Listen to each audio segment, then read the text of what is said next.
Find a comfortable position. Let your body settle into its own weight. Allow the day to loosen its hold little by little. Nothing needs to be finished tonight. Nothing needs to be solved before rest arrives. There is only the slow quiet of breathing, the steadiness beneath you, and a journey that asks for nothing except your company. When you are ready, we begin. Tonight's story is called A Quiet Magic Carpet Journey Above the Desert Caravan Roads. The terrace waits at the top of the sleeping house, open to the night and bordered by a low plaster wall that still holds some of the day's warmth. The stone underfoot has cooled, though not completely. When you step across it, the surface carries that familiar evening contrast: warmth kept below, night air moving lightly above. At one corner of the terrace, a sheltered lamp rests in a shallow wall niche, its small flame steady behind patterned glass. It casts a muted amber shape over the floor, leaving the rest of the roof in soft shadow. The carpet has already been laid out near the parapet, not in the middle of the terrace, but slightly to one side, as though it has been placed there many times before and knows the exact patch of stone it prefers. Its woven body is thick enough to look weighty, yet the tasseled fringe along each end lies with a looseness that suggests motion waiting to happen. The pattern is old and densely worked. Deep reds darkened by the hour, bands of indigo, lines of faded gold, small repeating shapes stitched, so closely together that the eye follows them almost without choosing to. Here and there, the raised thread catches the lamp's glow and gives it back more softly. A pair of cushions have been set near the center of the weave. They are low, firm, and covered in fabric worn smooth at the seams. Beside them sits a folded blanket fine enough for the warmer parts of the night and heavy enough for the colder air that comes later, once the higher desert winds begin to move. The arrangement is simple. Nothing has been added for display. Beyond the terrace wall, the town is quiet under the late hour. Roof lines gather around one another in pale blocks and dark angles. A dome catches a little light and then lets it go. One narrow stair runs down between two adjoining houses and disappears into shadow. A line for drying clothes stretches between posts on a neighboring roof, empty now except for two wooden pegs still clipped in place. Farther away, an awning has been folded against a wall, its shape neat and familiar, ready for morning. The air carries the dryness of the open land beyond the houses, but here on the terrace, that dryness is softened by lime-washed plaster, old stone, and fabric that has known many evenings. You cross to the carpet at an unhurried pace and pause beside it for a moment, looking down at the woven pattern and the waiting cushions. Then, with one hand resting briefly against the terrace wall for balance, you lower yourself onto the carpet and feel the close firmness of it receive your weight. The first sensation is not of magic, but of texture. The carpet feels dense beneath you, thicker than it first appeared, its weave packed tightly enough to support the body without sagging. When you place your palm against it, the surface is neither rough nor polished smooth. It has that particular feel of worked cloth made to last: sturdy, faintly ridged, softened only where time and repeated use have pressed the fibers flatter. The stitched border beneath your fingers rises slightly from the main body of the pattern, enough to be felt clearly if your hand moves across it in a slow line. You adjust the cushion at your back and draw one leg in more comfortably. The movement sends a light shift through the woven surface, small and contained, no more than a quiet answer to your weight. Along the nearest edge, the fringe brushes the terrace floor in a fine, scattered line. Some threads lie straight, others cross over one another in loose curls. One tassel catches briefly against the stone before slipping free again. The lamp in the wall niche burns on with the same low steadiness, but now that you are seated, its glow reaches the carpet differently. It gathers in the stitched hollows, touches the raised lines of thread and settles in the folds of the blanket beside you. The colors no longer read as a flat arrangement seen from above. They begin to separate into depth: indigo beside rust red, gold dimmed to bronze, pale threads passing through darker shapes like worn river lines crossing old ground. You shift once more, settling your hands at either side. The carpet responds again, though only just. There is a faint sense of readiness in it, as if the cloth were drawing itself inward by some quiet instinct, collecting its own balance. The corners do not rise. Nothing dramatic happens. The woven body beneath you no longer feels entirely like an object lit on stone. A thin movement of air crosses the terrace. It passes over the back of your neck, then along the surface of the carpet, stirring the tassels at the far end. The fringe lifts and falls.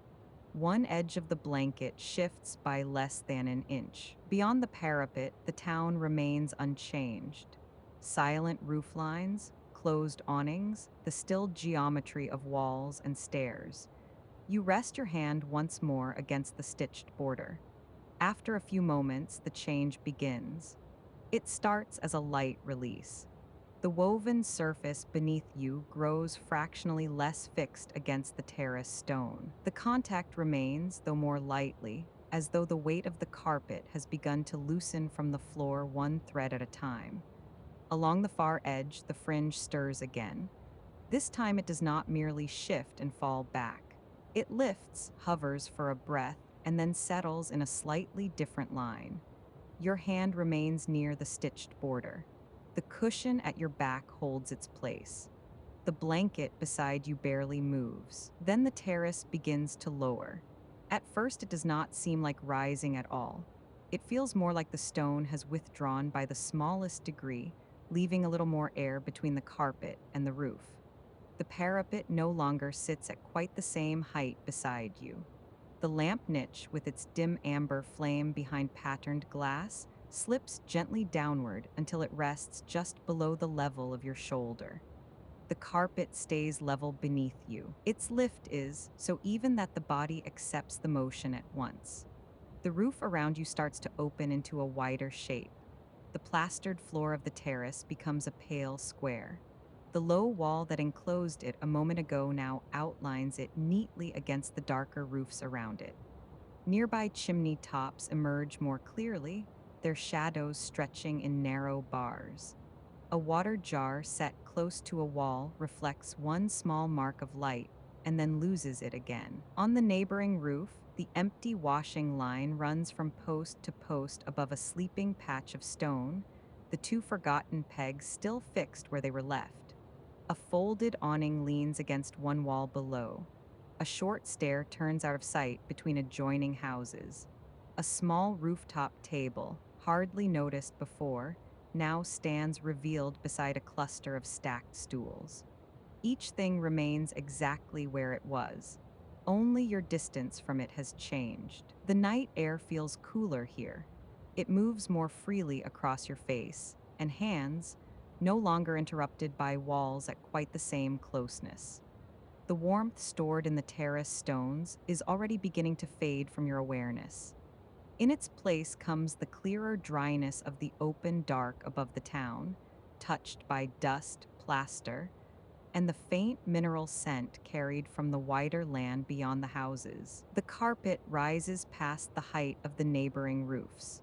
From here, the town gathers itself into a pattern of levels and edges, flat roofs joined wall to wall, narrow gaps where lanes run between them, small inner spaces hidden except where the angle briefly reveals them. One courtyard shows a square basin at its center. Another holds a tree whose crown appears as a dark round shape above the wall. Elsewhere, a line of rolled mats rests near a parapet, left neatly in place until morning. The lanes keep their silence. Doorways remain closed. Even the stairways show no movement. The whole town seems folded inward under the hour. Each roof and stair and courtyard return to still use, waiting without effort for the day to begin again. By the time the carpet reaches the level of the tallest rooftop wall, the lift feels entirely natural. The body no longer questions it. The woven surface remains firm beneath you, responsive, but secure, carrying you upward at an even pace. Ahead, the outer edge of the town begins to show itself more clearly. The line of the wall, the dark suggestion of a gate. Beyond it, the first pale stretch of road running out into the open land. The carpet glides toward the edge of the town on the same even course. From this height, the outer wall no longer feels like a barrier, so much as a clear final line, drawn where clustered houses give way to open ground. It runs in a pale band around the settlement, broken at intervals by towers, stair points, and the dark shape of the gate. On the inner side lie roof terraces, courtyards, narrow lanes, and the ordered closeness of the sleeping town. On the other side, the land begins to loosen at once. You pass above one of the corner towers first. Its roof is flat and bare except for a low parapet and a small shelter built against the inner side of the wall. From above, the structure looks simple and practical, made for watching roads and weather rather than display. A set of steps descends along the wall walk, their edges softened by long use. Near the tower base, a storage alcove sits in shadow, closed for the night. The gate comes next, not a grand entrance, but a broad arch cut through thick masonry, deep enough to cast a pocket of darkness beneath it. The doors have been shut for hours. Their timbers lie still behind iron bands, and the ground outside the threshold shows the compacted marks of many crossings. Wheels, hooves, sandals, dragged loads, all pressed into the earth and worn into one shared surface over time. The carpet moves over the gate and beyond it. Beyond the gate, the buildings fall away at once. Within the walls, every line seemed to lead inward. Stairs folding between buildings, lanes slipping into shade, courtyards hidden behind plaster and stone. Outside, the road draws into the open, with wider ground between one structure and the next. It begins as a pale strip of packed earth extending from the gate, then curves gently between low rises where wind-blown sand has gathered at the margins. A few separate structures stand beyond the town's edge: a store shed, a small stable yard, a roofed resting place for animals and carts. One cart has been drawn up under the shelter with its shafts resting on a block of stone. They are spaced with more air around them. Behind you, the town gathers into itself. Ahead, the route unfolds. The wall continues for a while at your left, then begins to recede as the carpet keeps to the road's direction. From here, its towers are only measured interruptions in a long enclosing line. Inside that ring lie the dark blocks of roofs and terraces. Outside it, the road carries onward into quieter land, already touched by the wider night. One low watch post stands near the road, a lantern bracket fixed to its side, though the flame has burned almost to nothing. Farther on, marker stones appear at uneven intervals, some upright, some leaning slightly, each casting a short shadow over the pale ground.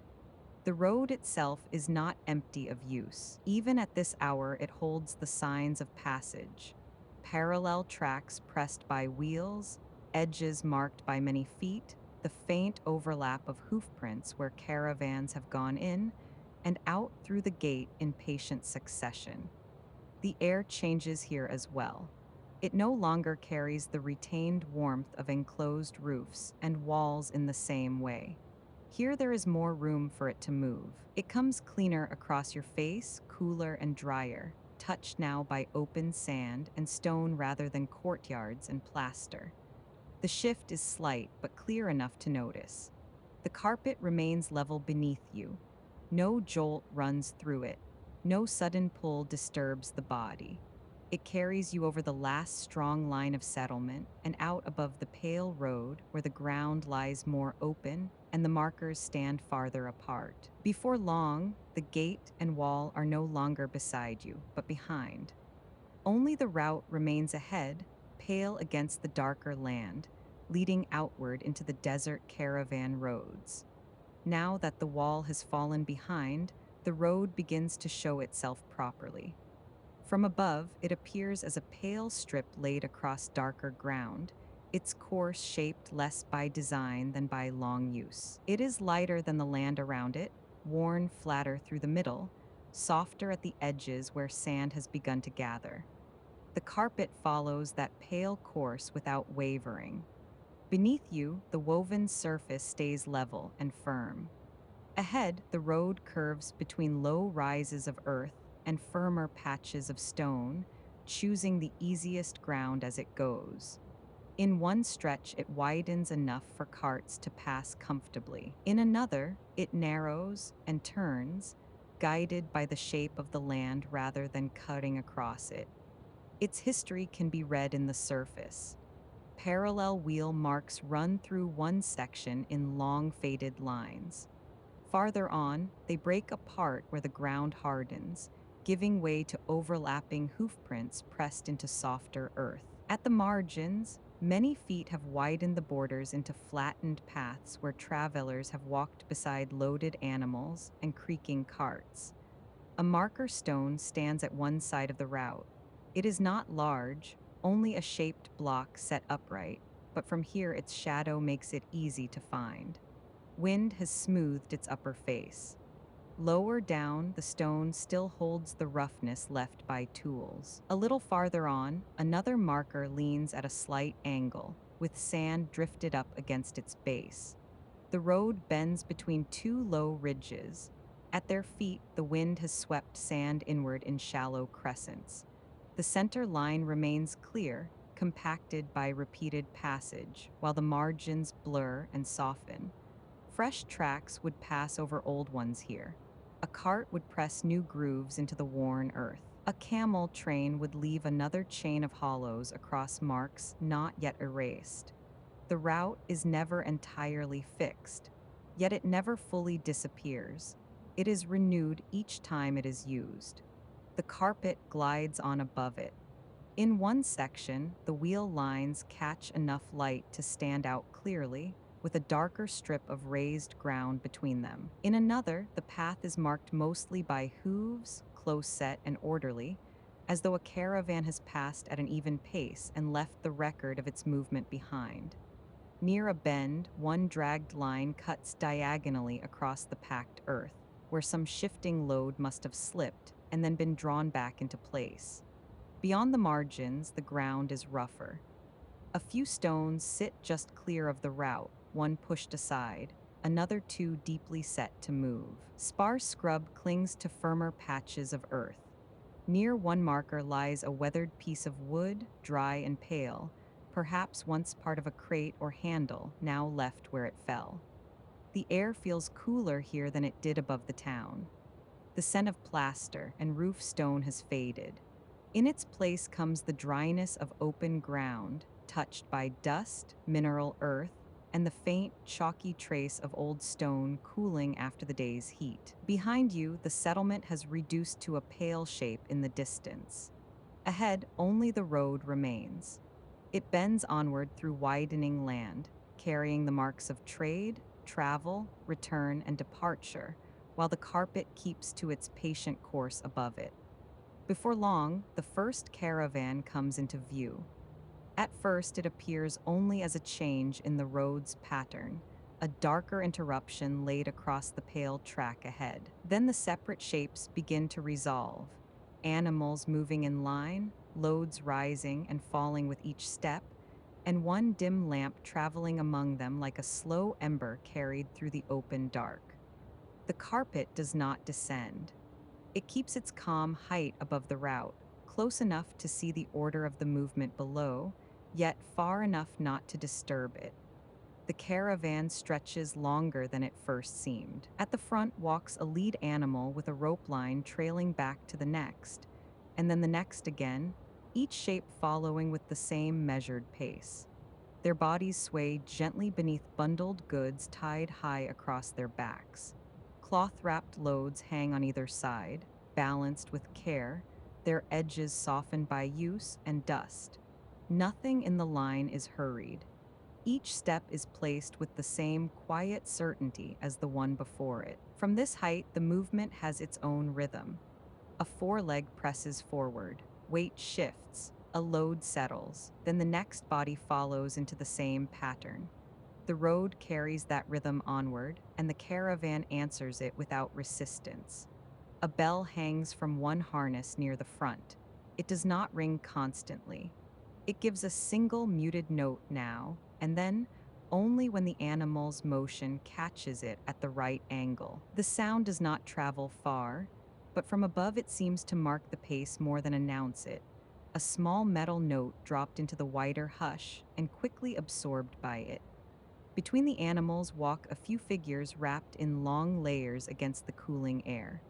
Their outlines are simple from this distance. Staff, cloak, head covering, slow stride. One keeps near the front. Another walks farther back beside a pair of heavier loads. Their presence feels steady rather than watchful, as though this stretch of the road has been traveled many times before, and the body already knows what the night requires of it. The lamp moves near the middle of the line. Its light is low and well shielded, enough to touch the nearest rope, the edge of a pack, the curve of a shoulder, but not enough to push back the dark beyond that small circle. It travels with the caravan rather than leading it, held within the movement like another piece of necessary order.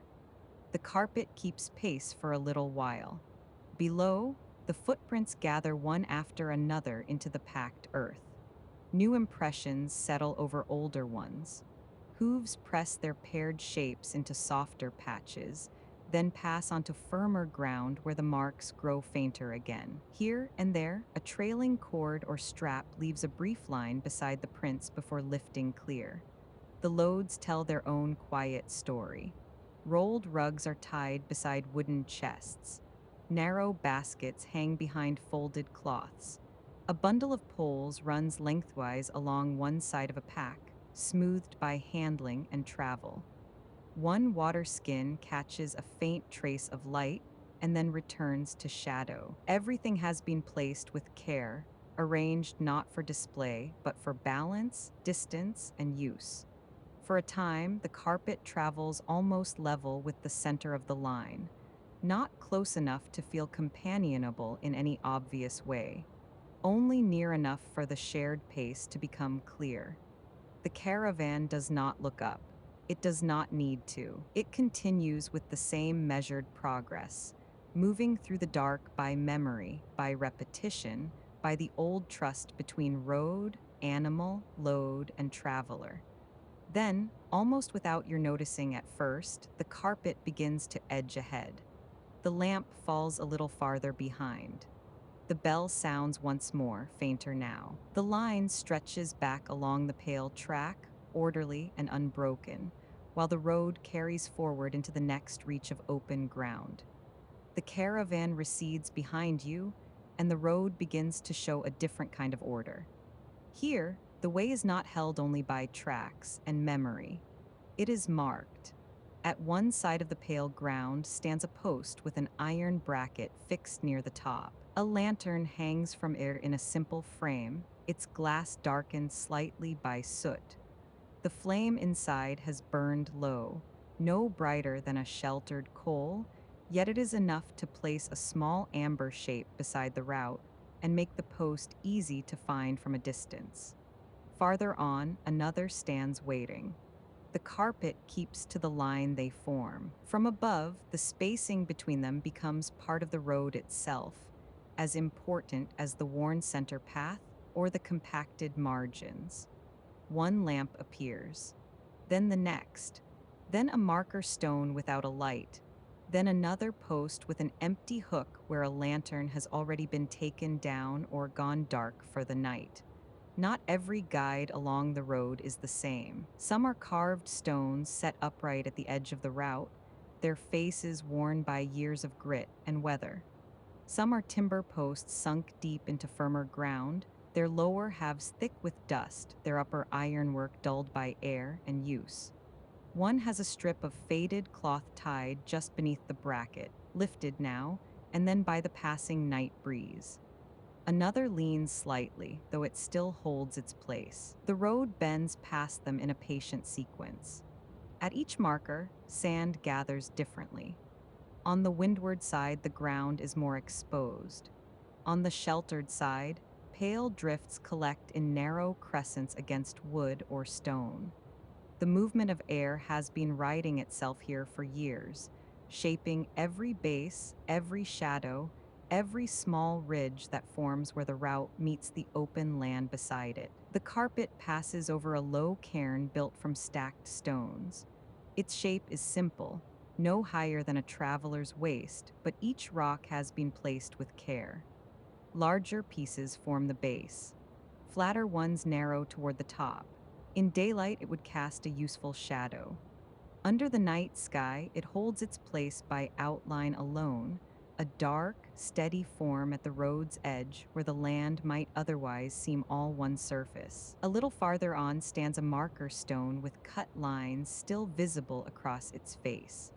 The carving is shallow now, softened by weather, yet enough remains to show deliberate work. A border around the outer edge, a central groove, the trace of a symbol worn almost smooth. The lamp near it has gone out, leaving only the shaped stone and its narrow shadow on the pale earth. The carpet glides on. Each guidepost arrives, holds the eye for a moment, then falls behind. A post with smoke-dark glass, a leaning stone, a low pile of rocks, a marker with faded cloth.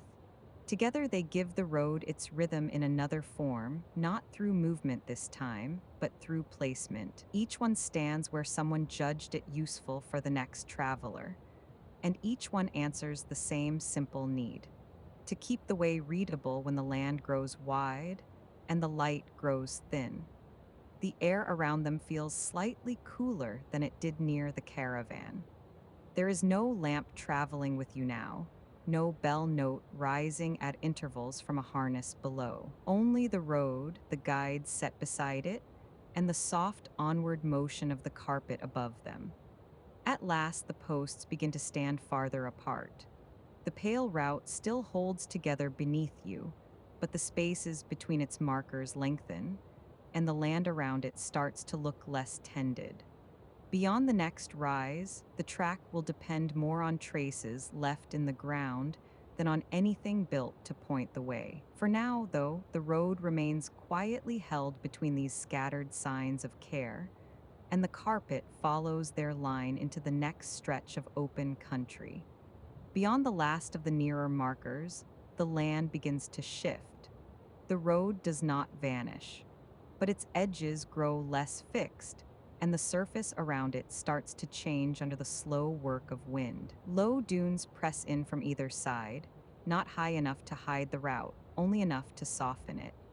The packed center remains visible, though less sharply than before. Along the margins, sand has drifted across the ground in thin rippled bands, laying pale folds over older marks without fully erasing them. The carpet moves above one long sweep of these shallow ridges. From here, the traces left by travelers appear and disappear in turn. A line of hoofprints holds for several yards, then fades where the sand has shifted across it. The twin grooves of cartwheels show clearly through one stretch of firmer ground, then blur at the next rise where the surface loosens and gives way beneath them. Nothing is preserved for long, yet nothing is entirely lost. The route remains legible through repetition. Each passing journey has pressed its own brief record into the land. A train of animals leaves a chain of hollows, close set and even. A loaded cart cuts deeper lines where the wheels have taken the same weight through the same bend.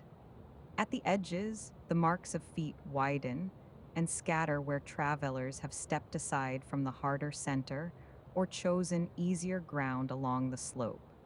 The dunes themselves are shaped with great patience. Their crests are not sharp, but rounded, with the wind smoothing one side and drawing fine ridges across the other. Here and there, a stone breaks through the sand and leaves a small wake behind it, a fan-shaped drift gathered at its base. In other places, the ground shows through in darker patches, compacted enough to resist the movement above it. The road passes between these changes without resisting them. It does not hold a rigid line. It adjusts. At one point, the route bends around a fuller rise where the sand has banked too deeply for easy crossing. A little farther on, it returns to firmer ground and gathers itself again into a clearer strip. The old way is not imposed on the land here. It is negotiated with it, shaped by many crossings, and altered each time the wind redraws the margins. The carpet follows that altered line with no uncertainty. Below, the marks continue to layer over one another. Fresh impressions settle over older ones. Older ones break apart under drifting grains. Then new passage restores the path again. Near one hollow between the ridges, a run of prints crosses the route at an angle, smaller than those of cart animals, perhaps left by a few goats or a stray donkey led off the main track. They hold briefly in the smoother sand before thinning into broken shapes and disappearing at the far side. A length of dragged line appears near the outer edge of one bend. Not deep, only a shallow furrow where some trailing rope or shifted burden has brushed the ground for a little while before lifting free again. Beside it, a cluster of hoof marks presses more deeply than the rest, as though the line slowed there for a moment before continuing on. The air feels barer here. There are no posts now, no lantern brackets, no carved stones set upright to keep the way readable. Only the repeated evidence of passage remains. That is enough. Ahead, the pale track threads between more low rises, each one holding its own small pattern of drift and exposed ground. The carpet keeps above it, steady as before, while the road shows itself now not as a fixed boundary, but as a path renewed again and again across the moving edges of the sand. After a time, the low ridges begin to fall away. The ground opens. The pale track remains below, but it no longer fills the scene in the same way. What lies around it now feels broader, with longer reaches of sand stretching outward on either side and fewer interruptions to hold the eye. The carpet rises a little, not sharply, only enough for the land beneath to gather into larger patterns. From here, the route narrows to a pale thread drawn across the darker earth. Its bends are easier to read at once. What felt close a short while ago now lies in a wider arrangement. One run of open sand, one darker patch of firmer ground, one shallow basin between low swells of land. The air cools further as the height increases. It moves more freely here, passing across your face and hands without catching on walls, markers, or sheltered bends in the road. The warmth long held in stone and packed earth has fallen away entirely. What remains is the cleaner dryness of the open night, touched only by dust, and the faint mineral breath of the land below. The dunes are lower here, but more widely spaced. Their shadows stretch farther. Pale slopes turn gradually into dimmer hollows, then rise again in lines, so broad they seem almost level until the next band of light reveals their shape. In one direction, the surface lies smooth for a long distance before breaking around a darker outcrop. In another, faint ripple marks pass over the sand like combed silk, then disappear where the ground hardens. Nothing crowds the view. The eye can travel for a long way without meeting wall, post, grove, or roof. Even the signs of passage have grown fewer. The track still holds together, but the smaller details that marked it earlier, individual prints, wheel lines, dragged cords, now merge into one continuous indication of use. The road is still there. It simply belongs to the larger land more completely here. Behind you, the town has thinned to almost nothing. Its walls and towers no longer separate themselves clearly from the horizon. Whatever light once belonged to roofs, courtyards, or sheltered lamps has been absorbed by distance. There is no sense of leaving it now, only the knowledge that it has become part of the wider dark behind. Ahead, the open ground continues. One long reach gives way to another, a shallow rise, a broad hollow, a pale sweep of sand turning almost silver where the night catches it most cleanly. The carpet remains firm beneath you, its woven body carrying you at the same even pace as before. But the feeling of movement changes in this wider country. Near the town and road markers, the journey passed from object to object, from wall to gate, from post to stone, from caravan to camp. Here, progress is measured differently, by distance, by spacing, by the slow unfolding of land. Far below, the route curves around a darker fold in the ground and appears again beyond it, thinner now, almost delicate against the open reach around it. Nothing directs it from the outside. No cut stones stand beside it. No lamps keep it company. Yet its course remains sure, held in place by all the journeys that have crossed it before. The carpet rides a little higher still. The broader night gathers around you. The road continues beneath. The land, no longer divided into near details, opens into a quiet scale large enough to carry the eye without effort from one horizon line to the next. Before long, the route begins to change its shape.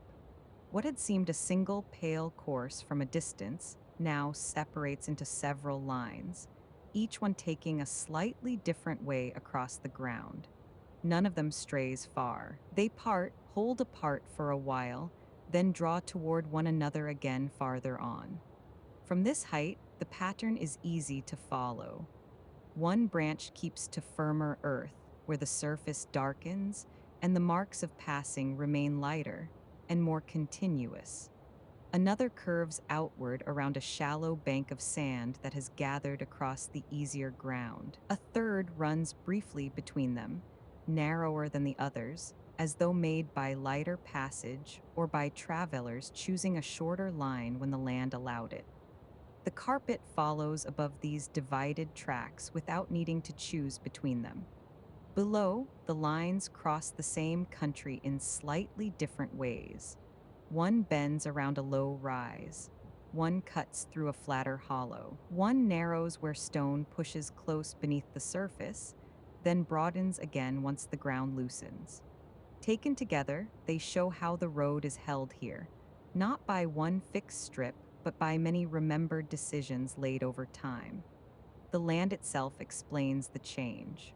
A broad patch of harder ground lies to one side, broken by stones too large to shift and shelves of earth that would jar a loaded cart. Nearby, a sweep of softer sand has drifted inward from the open side of the reach, enough to slow wheels and deepen the step of animals. Between those two conditions, travelers have found easier ways through, and each passing line has left its answer in the surface. Some branches look older than others.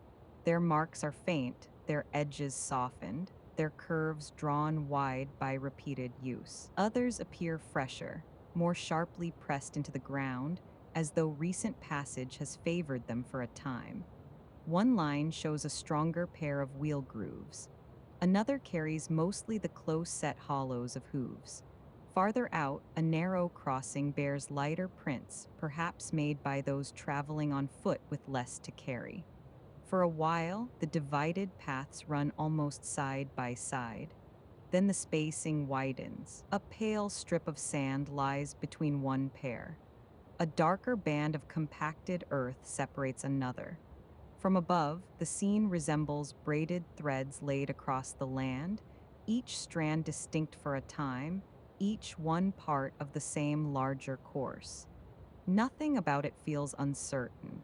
The separation does not suggest confusion. It suggests familiarity. Those who travel here know the ground well enough to adjust to it, and the road reflects that knowledge. It does not insist on a single answer where the land offers several workable ones. The carpet glides above the braided section at the same even pace. The wider spacing of the country remains around you, but here the surface below asks for closer attention again. The eye moves from line to line, noticing where one branch rises slightly, where another dips, where a third rejoins after skirting the edge of a sandbank or patch of stone. Then, little by little, the divided tracks begin to gather. One bends inward first. Another draws across firmer ground to meet it.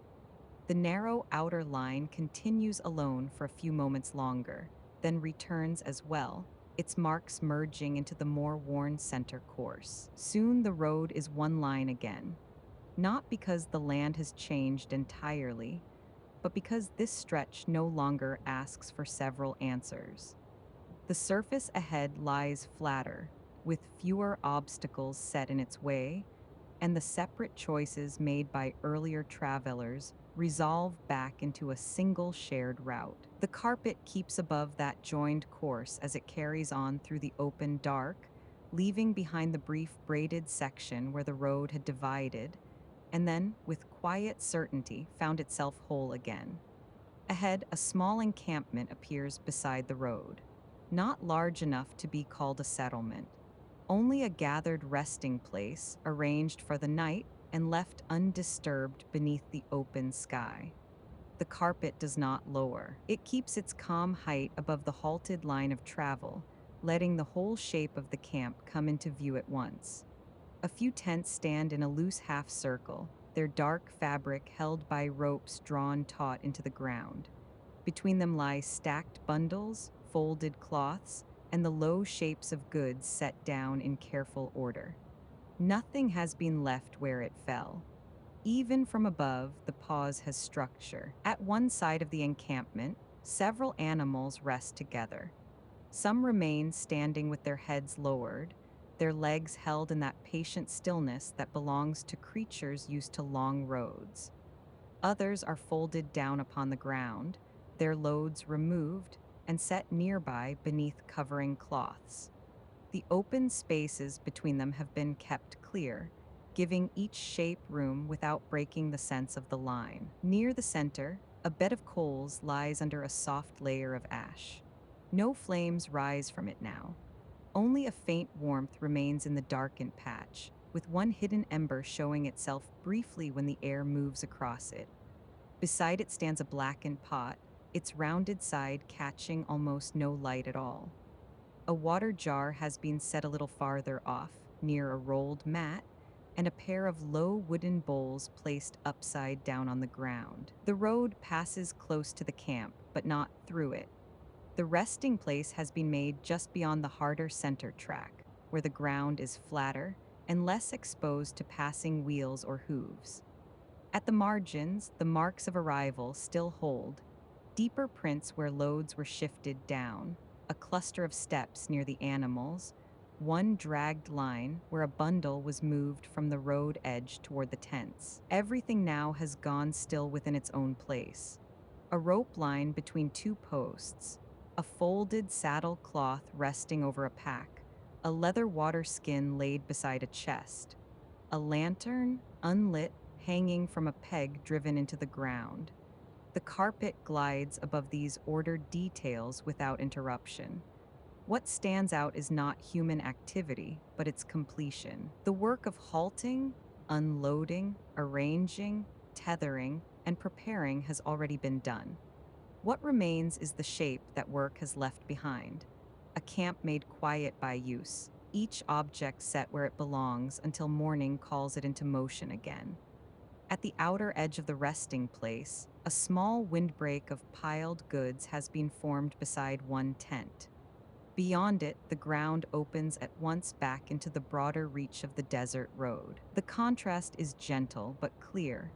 Here, within the camp's rough boundary, objects gather close and hold one another in a temporary order. Outside it, the land resumes its wider spacing. No voice carries upward. No figure crosses between the tents. No hand reaches to stir the ash or lift the bowl. The stillness here is not emptiness, but pause.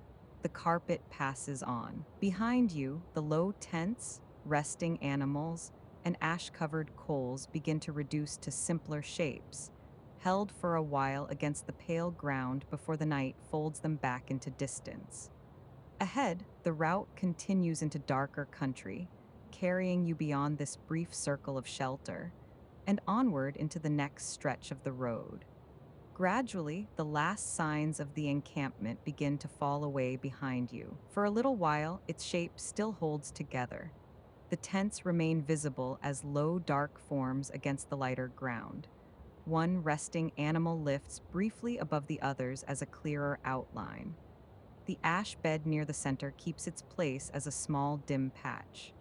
Then the distance widens, and each separate detail gives way to simpler marks of shadow and tone. Before long, only the faintest trace of the camp remains. A darker cluster beside the road, then not even that. The carpet continues forward at the same even pace. Below, the route carries on through a stretch of country with fewer signs set beside it. No lamp posts stand waiting here. No cairns interrupt the margins. No halted line of travel gathers itself into a resting place. The ground lies more open, and what guidance remains comes from the path itself and the long habit of those who know how to read it. The last amber note of human shelter has gone. What takes its place is a quieter kind of distance. The pale track shows where the earth has been worn flatter by repeated passage, but beyond it the land offers little else to hold the eye at first. Low rises gather and release the shadows. Shallow bands of sand drift across the margins. Firmer patches of ground appear and vanish again. Each change is slight, yet together they draw the route onward into a darker reach of the night. The air feels cooler now, not with the enclosed coolness of stone courtyards or sheltered gardens, but with the wider chill that comes once all stored warmth has thinned away and the open land has fully claimed the hour. It moves cleanly across your face, and hands, carrying only dust, dry earth, and the faint mineral trace left in ground that has long since released the heat of day. The road narrows visually as it extends ahead. Its pale surface no longer carries the nearby variety of prints, ropes, wheels, and clustered movement that marked the earlier stages of the journey. Those details are still there, pressed into the ground by use, but from this distance they gather into one continuous indication of passage, a line held by memory rather than by markers or objects. The carpet glides above that narrowing course. Nothing changes in its motion. The woven surface remains steady beneath you, the fringed edges quiet now, the rise and onward drift so balanced that the body no longer attends to it separately. The movement has become the condition of the scene rather than its event. Far ahead, the land darkens in a slightly different way, not abruptly, only enough to suggest another shift in the country beyond this reach. Between here and there, the road passes through a long, unlit interval where the pale ground appears, fades, and appears again as it crosses shallower hollows and low swells. In one place, a ridge edge catches enough of the night to outline its curve. In another, the route nearly disappears against firmer earth before returning a little farther on. There is no sense of abandonment in this, only remoteness. The camp behind has left no emptiness in its wake. It has simply marked the distance already traveled and made this next stretch feel wider by contrast. The carpet carries on above the road as it enters this deeper dark, where the line of passage remains, but the signs of company have thinned to almost nothing, and the night begins to hold the land in longer, quieter reaches. After the long, unlit stretch, the road begins to draw toward a place where water has been gathered. At first, it is not the well itself that shows, but the ground around it. The route widens slightly. The earth grows more worn. What had been a single pale course now opens into a broader patch marked by many crossings, as though travelers have paused, turned, waited, and moved on again from the same point over many years.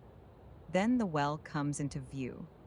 It stands beside the road within a low ring of stone, simple in shape and built for use rather than display. From above, the circular wall appears smoother along its upper edge where many hands have rested, many ropes have passed, and many buckets have been lifted over the same worn lip.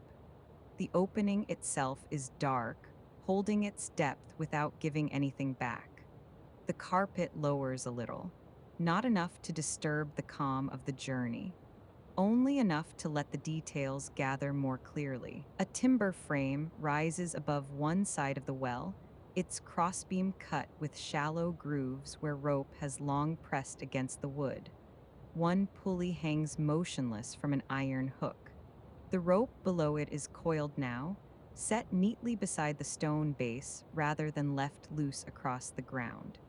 Nearby stands a bucket with damp marks drying along its side. A trough has been built a short distance away. Its inner surface is darker than the earth around it, and one end still holds a shallow line of water, narrow and unmoving. Around it, the ground bears a denser record of use than the road itself. Deeper hoof marks, the turned impressions of feet shifting in place, the pressed curves left by resting jars or lowered bundles. Nothing here is busy now, yet the pause of many journeys remains in the arrangement of things. A water jar stands against a low wall. Another lies on its side beside a folded cloth. A wooden dipper has been placed upside down on the stone rim, as though set there with the expectation that it will be needed again before too long. Even the cleared patch beside the well has a shape of its own, swept or worn free of loose drift, so that footing remains easier near the opening. The air changes here. For the first time in a while, it carries a trace of cool dampness rising from shaded stone and stored water.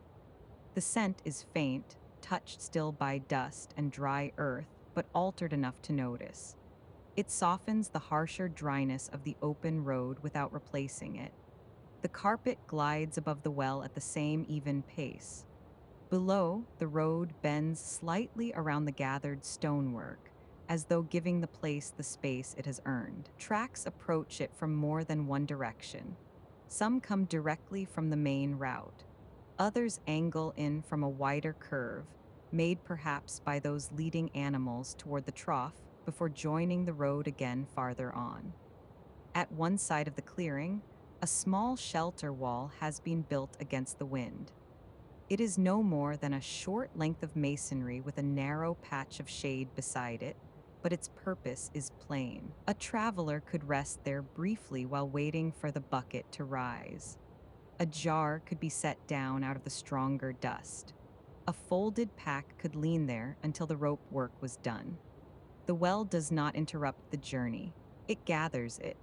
For a few moments, the road, the traces, the stonework, and the stored water all draw into one quiet center of use. Then the carpet passes beyond it, and the worn clearing begins to fall behind, leaving the dark opening, the pulley frame, and the trough as a small ordered pause beside the continuing road. Beyond the well, the road passes into a softer kind of order. The change is gradual at first. A darker line appears beside the route where water has reached the soil more often than the open land around it. Then a few low walls begin to show themselves, set not to enclose houses, but to protect growing things from wind and drift. Soon the date palms come into view. Their crowns rise above the walls in clustered shapes, darker than the ground beneath them, their fronds spreading outward in layered fans. From above, each tree holds its own circle of shadow, and together they mark out a grove where the road would otherwise have crossed only open country. Beneath you, the woven surface keeps its even course. Below, the trunks stand in patient rows, not perfectly straight, but arranged with intention. Some lean slightly with age. Some hold their height more upright. At their bases, the ground is deeper in tone, shaped by water, use, and the falling pattern of leaves over many seasons. Between the palms lie enclosed plots. Low walls of stone or mud brick divide them into careful sections, each one small enough to tend by hand. Some hold dark beds of cultivated earth. Others show lighter ground where the surface has dried more fully. Narrow channels run between them, guiding water where it is needed, their edges drawn with the same practical care as the road itself. Here, the air changes again. The dryness remains, but it is softened by leaf shade, cooler soil, and the faint living scent of watered ground. It is not lushness, not abundance, only a measured difference, enough to be felt after the barer stretch that came before. Rather than cutting through the grove, the road passes along its outer edge. From this height, that choice makes sense. The cultivated ground is too carefully laid out to interrupt. The route gives it room, skirting the walls and continuing in a curve that allows both passage and growth to hold their places beside one another. One palm leans over a corner wall. Another stands near a narrow opening where a path leads inward from the road. At one side of the grove, a stack of woven baskets has been left beneath a simple shade frame, their round shapes nested together in a quiet column. Farther on, a length of cloth hangs over a wall to dry, still enough now that it reads almost as part of the structure itself. Nothing stirs quickly here. Only when the air reaches them at the right angle do the fronds begin to move, and even then the motion is slight, more a shifting of edge against edge than any broad rustling. The plots remain ordered beneath them. The channels hold their lines. The walls continue their low boundaries from one section to the next. Above this sheltered patch of cultivation, the carpet glides on. For a while, the grove travels beside you, palm crowns and garden walls repeating in calm variation. Then the pattern begins to thin. The outer plots grow fewer. The spaces between the trees widen. The road starts to draw away from the last of the enclosed ground, carrying you onward toward the next cluster of walls and channels that lies ahead. As the palms begin to thin, the pattern of water becomes easier to see. What was partly hidden by trunks, walls, and shade now lies more openly across the ground. Narrow channels cut with care, each one carrying water by small degrees from one section of cultivated earth to the next. Above them, the carpet holds to the same even height. From here, the lines appear deliberate and quiet, not decorative, not grand. They turn where the ground requires it. They divide where one plot ends and another begins. Then they draw together again in longer runs beside the road, guiding the flow onward with patient economy. Some channels are open and clear. Others are crossed by small flat stones placed as stepping points. In one place, a short lifted edge directs water into a darker bed of soil.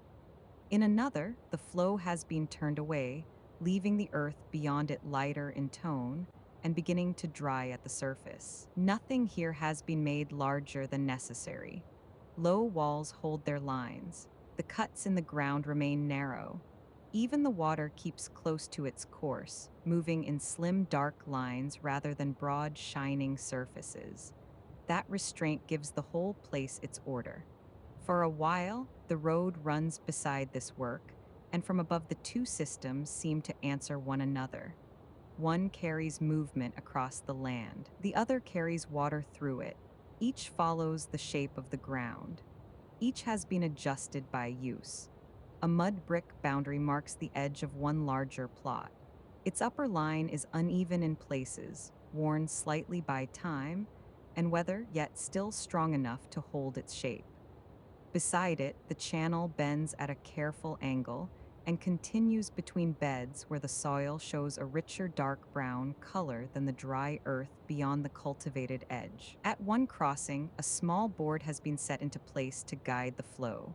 It is no more than a fitted piece of wood, darkened where the water has touched it, but from here its purpose is plain.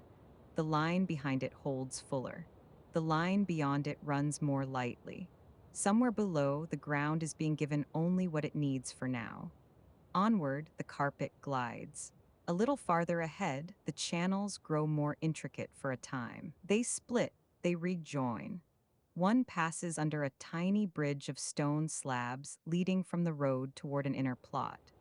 Another narrows beside a wall before opening again into a slightly wider run where the earth has been smoothed by many careful feet. The surfaces around them show their own quiet record of work. A pair of sandals has left shallow impressions near one crossing. A tool mark scores the damp edge where someone has cut back the bank to keep the water moving cleanly. Near a corner wall, the ground bears the round press of a jar that must have stood there for a while before being lifted away. Over these watered sections, the air stays cooler, not cold, only gentler than the open road beyond them, carrying the faint scent of damp soil, clay, and leaf shade. It reaches you in passing, then thins again where the ground rises and the channels draw farther from the route. Nothing about the scene asks for attention in a hurried way. It offers itself through small adjustments. A bend cut where the land dips, a stone placed where feet must cross, a board lowered to hold back part of the flow, a darker bed receiving what the lighter one no longer needs. Above this measured design, the carpet follows on until the channels begin to lengthen into straighter runs, and the road prepares to carry you past them toward the enclosed roofs and courtyards that lie ahead. Soon the cultivated plots begin to give way to dwellings. The shift comes first through walls, not the low boundaries of garden beds or channels, but taller outer walls built to hold shade, privacy, and cooler air within. From above, they form a quieter geometry beside the road. Square edges, enclosed spaces, roof lines laid close together, and narrow gaps where one structure gives way to the next. The carpet keeps its same even course. Below, the first flat roofs appear in a loose row, their surfaces pale where dust has settled, and darker where use has worn a path from doorway to parapet. Some are bare except for jars placed against a wall. Others hold rolled mats, folded cloths, or a low bench left where the evening must have ended. Between the roofs lie courtyards hidden from the road. From this height, only parts of them show themselves at first. The corner of a basin, the crown of a small tree, the edge of a tiled floor, a stair descending into shade. Then the angle shifts, and another enclosed space comes briefly into view, cooler in tone than the open ground outside, held in stillness by the walls around it. No two household spaces are arranged in quite the same way. One courtyard holds a square basin at its center, with two jars resting beside it. Another is shaped around a tree whose branches rise above the wall in a rounded, dark canopy. Elsewhere, a narrow stair runs down along one side, with a ledge built into the plaster beside it, and a folded cloth set there for morning use. Here, the road no longer passes beside open cultivation. It moves along the edge of domestic space, where water, shade, and labor have been drawn inward and given a more private order. The channels and beds of the outer plots have fallen behind. In their place come parapets, stair corners, roof platforms, and enclosed courts where the traces of daily life remain without any movement to disturb them. A line of jars stands near one parapet.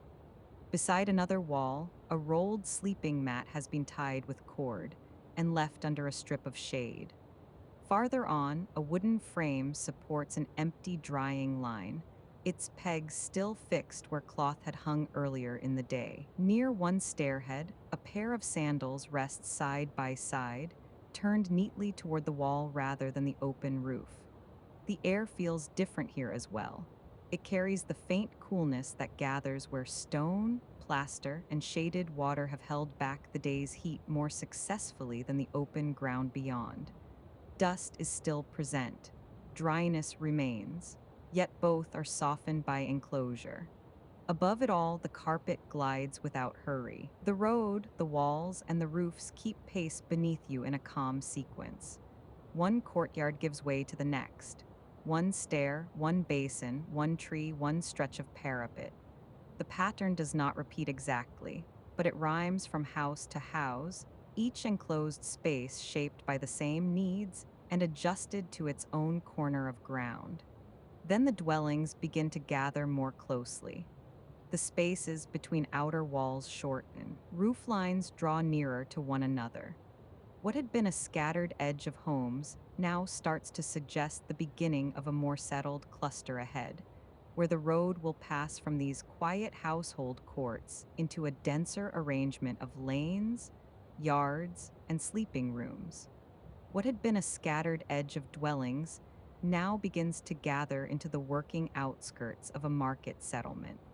The change shows first in the size of the yards. Beside the road stand broader enclosed spaces, built not around household quiet, but around storage, loading, and the steady handling of goods. From above, their shapes are easy to read. Longer walls, wider gates, roofed shelters open on one side, and hard-packed ground marked by heavier use. The carpet keeps to its even course. Below, one yard holds a line of carts drawn close to a wall, their shafts lifted clear of the ground, and their wheels turned slightly inward as though placed there with the same care each evening. Another contains stacked crates under a lean-to roof, their shadows falling in neat blocks across the earth. Farther on, baskets have been nested together in tall round columns, protected beneath stretched cloth tied from post to post. No bustle remains in these places now, only arrangement. A stable court lies just beyond one broad gate. Its roof is lower than the store sheds beside it, and the ground within is marked by hooves, swept patches, and the darker shapes of troughs set along the inner wall. One corner holds a pile of folded saddle cloths. Near another rests a bundle of poles tied with cord and laid clear of the passage through the yard. From this height, the distinction between household space and trade space becomes plain. The courtyards behind you held basins, mats, stairs, jars, and trees. Here, the objects are larger, more numerous, and made for handling goods in sequence. Lifting, stacking, covering, unloading, sorting, and setting aside until morning. At one side of the road stands a long storehouse with shuttered doors. Their timber faces are banded with iron and closed against the night. In front of them, the ground is marked by many turnings of wheels and many feet crossing under weight. A low platform runs along the building's length, just high enough to make loading easier from cart bed to doorway. Beyond it lies another open yard. A pair of awnings has been furled and tied back against their poles. Underneath them remain the cleared spaces where work must be done by day, now empty except for a handcart left near the wall and a row of covered bundles laid on raised boards to keep them from the ground. The road passes through this outer quarter without entering its yards. Even so, the activity of the place is easy to feel through what has been left in order.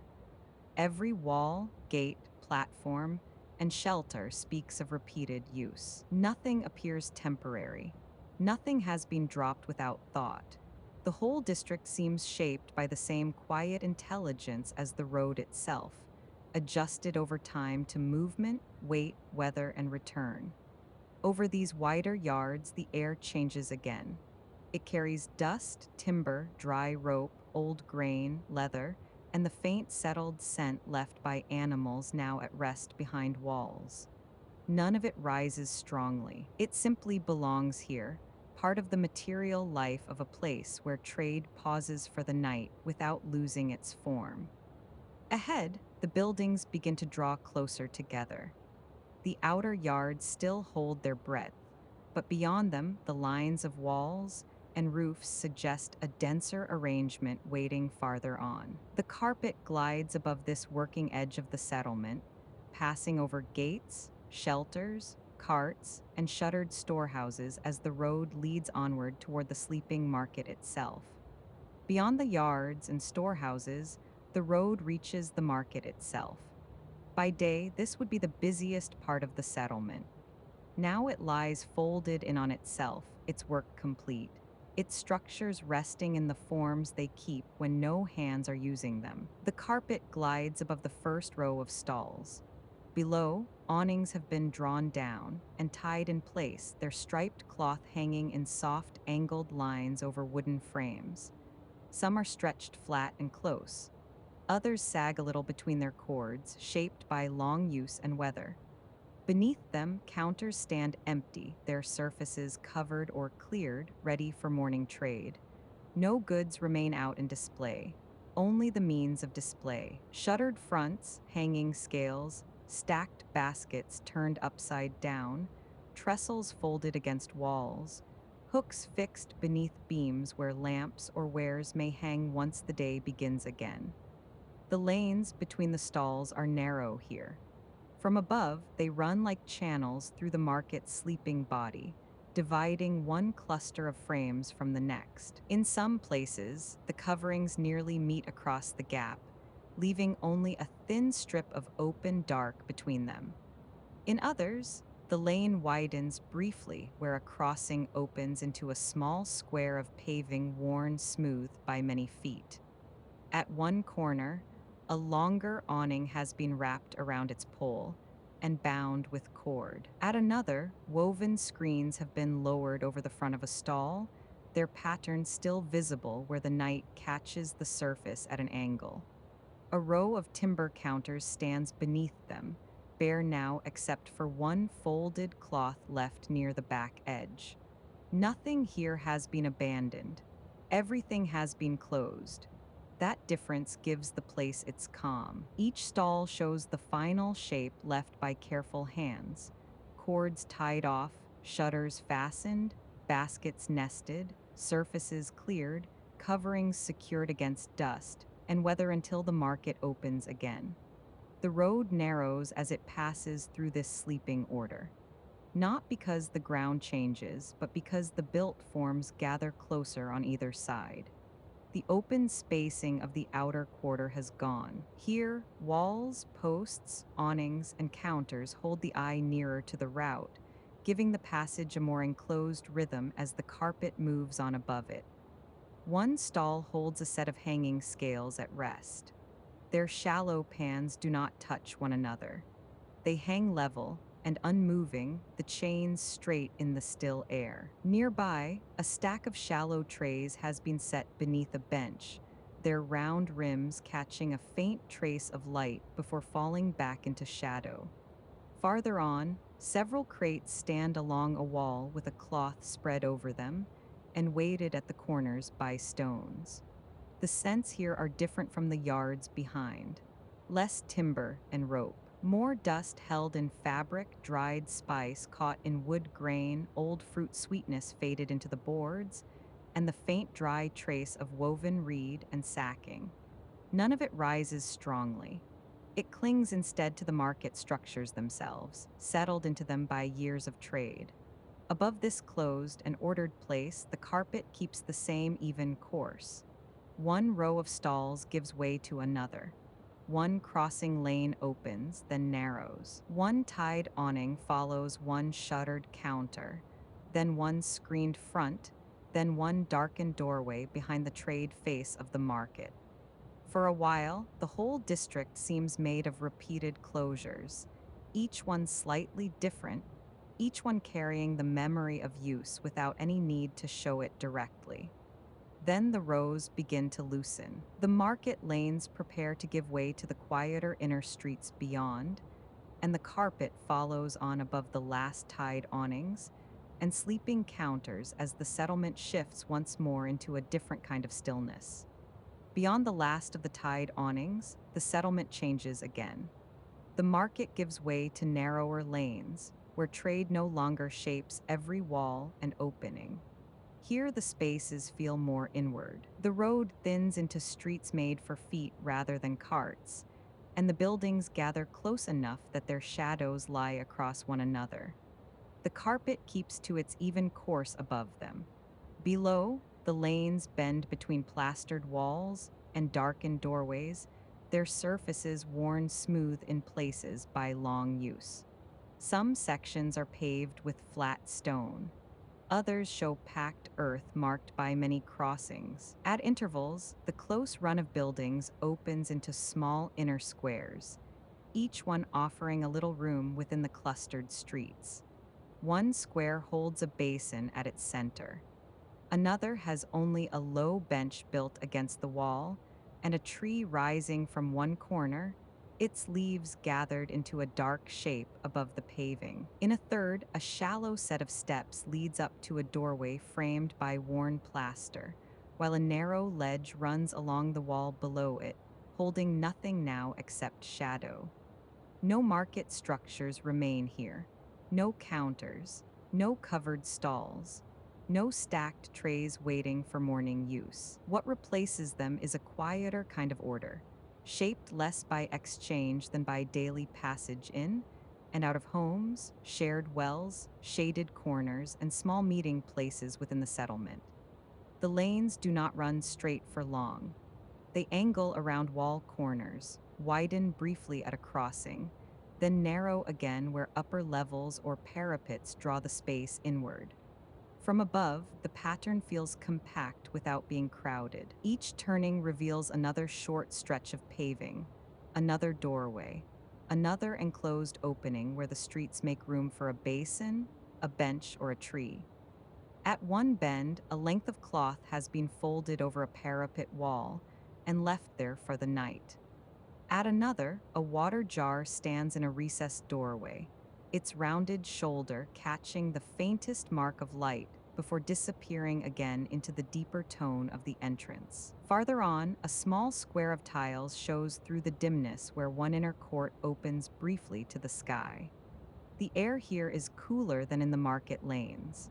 Walls hold the night differently from stretched cloth and timber frames.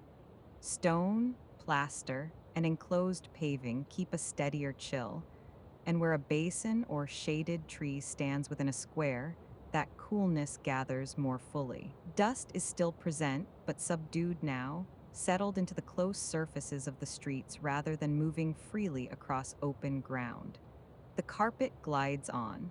One lane gives way to a small square. One square narrows back into passage. One tree crown rises above a wall, then falls behind. One basin appears, then a bench, then a short stair descending into a darker inner corner. The whole district seems built from these modest changes of space, each one held in calm proportion to the next. Ahead, the lanes continue deeper into the inner part of the settlement. The last traces of the market have fallen behind. In their place remain close walls, quiet openings, and small shared spaces resting beneath the hour, while the carpet follows above them toward the upper terraces and household roofs beyond. As the inner lanes continue, the view begins to lift from the streets themselves toward the upper spaces above them. Here, the roofs matter as much as the passages below. The carpet moves over a row of terrace tops where the life of the houses has left its quieter evening order behind, not the shared spaces of basins and benches, but the more private arrangement of objects set out, folded away, or left ready for morning use. Below, one roof holds a rolled rug tied neatly with cord and placed against a parapet. Another keeps 3 jars in a line beside a low wall, their shadows touching where the night gathers more thickly at the edge. Farther on, a narrow bench stands beneath a strip of shade cloth stretched from post to post, the fabric drawn still and flat in the sleeping air. These upper spaces are not large. Most are only broad enough for a few useful things. A place to sit, a place to dry cloth, a place to set out bedding before night deepens or fold it away once the air cools too much. Yet each one carries its own arrangement, and from above those arrangements read as clearly as furniture in a quiet room. One terrace holds a pair of cushions stacked near the wall. Another has a tray left on a low table, covered now with a cloth weighted at one corner. Elsewhere, a line stretches between 2 posts with no fabric on it, only a few pegs still clipped in place. Near one stairhead rests a folded blanket, left where it can be reached easily when the hour turns colder. The road below is no longer the center of attention here. It continues, certainly, threading through the close pattern of walls and lanes, but the eye is drawn upward instead to these open rectangles of roof and parapet where household life has reached its pause without fully disappearing. Nothing is hidden away completely. Nothing has been left untended. The order remains visible in what has been put aside with care. At intervals, the carpet passes over deeper courtyards set behind the roofline. From some of them, only a tree crown shows. From others, a section of tiled floor catches a little more of the night than the surrounding plaster. One enclosed space reveals the corner of a basin and the first steps of a stair dropping inward along the wall. Then the angle shifts again, and the courtyard is covered once more by roof edges and shadow. The air feels held here, not closed in, but softened by height, walls, and the stored coolness of plaster. What reaches you is different from the wider desert night beyond the settlement. It carries no grove scent, no open dust, no market trace of wood and spice. Instead, there is stone, cloth, dry lime, and the faint, cooled breath of enclosed places that have given up the day's warmth slowly. On one roof, a small bird cage hangs empty beside the parapet. On another, two planters sit near a wall, their leaves gathered into still, dark shapes. A wooden screen stands folded back against one corner, its cut pattern visible where the night catches the edges. Each terrace offers only a few things. Together, they create a sequence of quiet domestic signs, one roof after another, each held above the lanes like a private answer to the shared spaces below. The carpet glides on over this upper level of the settlement. Below, the close streets continue in shadow. Beside them and above them, terraces pass in calm succession. Rugs, jars, pegs, benches, planters, folded cloths, and stairheads leading down into cooler rooms. The market is well behind you now. Here, the town seems to breathe through its roofs, keeping the shape of daily life visible in small, ordered traces as the journey carries you onward. After a while, the roofs begin to thin again. What had gathered closely through the inner part of the settlement now starts to loosen at its far edge. The terraces remain for a time, but the spaces between them widen. One wall stands alone for a little distance before the next appears. A courtyard opens larger than the rest. Then a stretch of open ground begins to show between the last houses and whatever lies beyond. The carpet keeps the same even course. Below, the lanes lose some of their enclosure. They no longer pass so tightly between joined walls. Instead, they widen into quieter passages that seem to lead outward rather than inward, carrying the eye toward the edge of the settlement where separate compounds, small outbuildings, and boundary walls begin to replace the denser order behind you. One dwelling sits apart from the others with a small yard beside it. Another stands behind a longer outer wall with a gate set back from the lane. Farther on, a roofed shelter opens on one side to a patch of hard-packed ground where a cart could be drawn in or a load set down before morning. The shapes here are simpler again, less layered than the inner streets, with more room around each one. Behind you, the market lanes and roof terraces gather into a closer pattern. Ahead, the ground opens. The shift is clear not because anything abrupt has changed, but because the settlement no longer holds itself in the same compact way. Walls stop answering walls so quickly. Doorways and stairs are no longer set one upon another. Air moves more easily through the spaces between structures, and the route feels nearer the outer land again.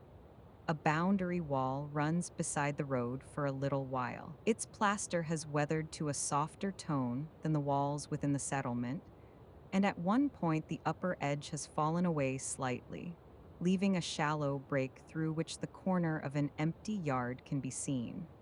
Near the gate stands a trough turned on its side, and beside it rests a bundle of reeds tied with cord and left clear of the threshold. The carpet glides above the lane as it widens further. Now and then the road passes a separate compound or a low way station built for brief use rather than permanent dwelling.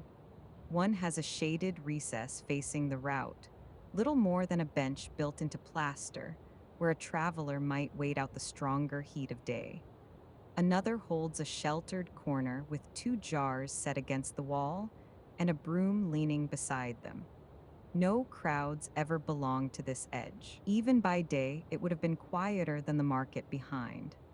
At this hour, with shutters closed and the lanes at rest, the whole outer quarter seems shaped for departure and return rather than gathering. It belongs to thresholds, pauses, and the last useful spaces before the settlement yields itself back to the road. The air changes with it. Stone and plaster still hold their coolness, but open dust begins to return between the compounds. What reaches you now is mixed. The faint, dry scent of enclosed walls and shaded yards, joined once more by the barer trace of the land beyond them. A final cluster of dwellings stands ahead, then gives way to a broader margin of open ground. One roof ends. One wall continues a little farther. One gate marks the last clear boundary. Then the settlement begins to fall behind in earnest, and the route ahead draws outward again toward darker ridges and higher country, while the carpet follows above the far edge of the town into the next stretch of the night. Beyond the last clear boundary of the settlement, the land begins to rise. Not sharply at first. The road simply leans into higher ground, drawing away from the flatter stretches near the walls and wells, and turning toward darker ridges that gather ahead in long, quiet lines.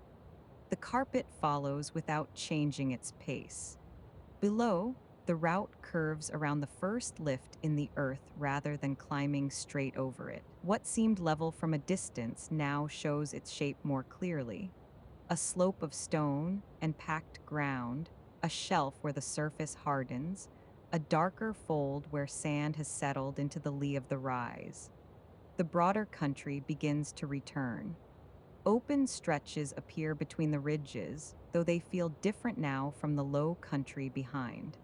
There is less softness in their outline. The ground looks firmer, more strongly marked by contour, with longer shadows gathering where one slope falls away and another begins. A line of stone breaks through the surface near the road. Farther on, the exposed ground widens into a rough shelf where carts would jolt, and animals would place their feet more carefully. The road answers by bending outward, choosing a steadier incline beside the harder patch before drawing inward again once the land eases. Here, height is felt through shape rather than distance. The ridges do not tower, they lengthen. Each one holds a darker side and a paler side, depending on how the night meets it. Between them lie shallow troughs where the air feels cooler and the ground keeps shadow longer. The route threads these changes with the patience of something long familiar with them. The carpet glides higher by degrees. No sudden gain announces itself, only the gradual widening of the view and the way the settlement behind begins to lose what remained of its separate forms. Walls, roofs, and courtyards no longer ask for attention. They gather into one quieter mass at the edge of memory, while the land ahead becomes more exact in its own design. At one bend, the road passes close to a rock shelf cut with narrow seams. At another, it skirts a slope where loose stone has gathered below a harder face, leaving a fan of broken pieces spread across the ground. Then it reaches a smoother section again, where the rise is longer and less abrupt, and the pale track can hold its line more cleanly for a while. The air cools further here. It carries no sign now of market cloth, plastered courts, or watered soil. What reaches you is stone, dust, and the dry clarity of higher open ground, where the hour has settled fully into the land and nothing remains to soften it except distance. Below, the route continues its upward negotiation.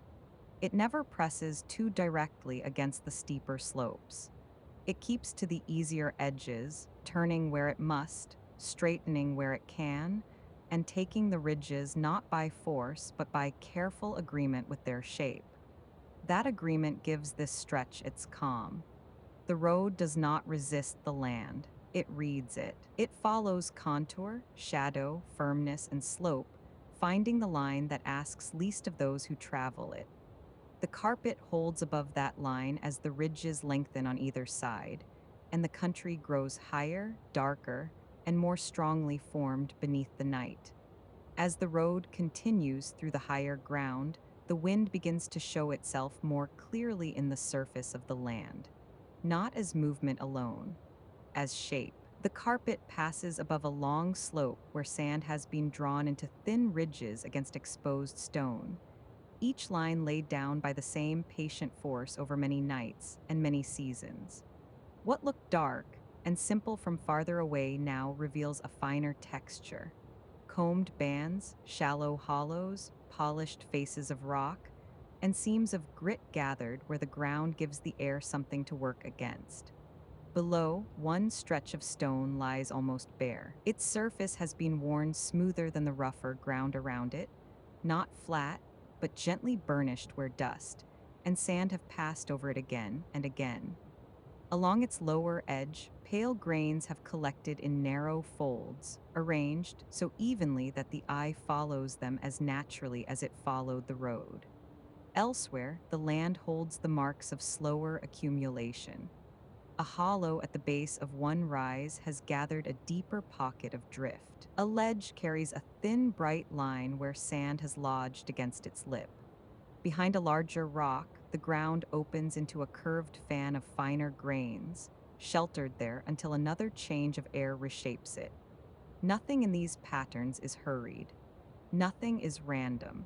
Even the smallest ridge seems to belong exactly where it has formed, answering the angle of stone, the lie of the slope, or the turn of the night wind as precisely as water answers a channel. The road passes through these shaped surfaces without losing itself.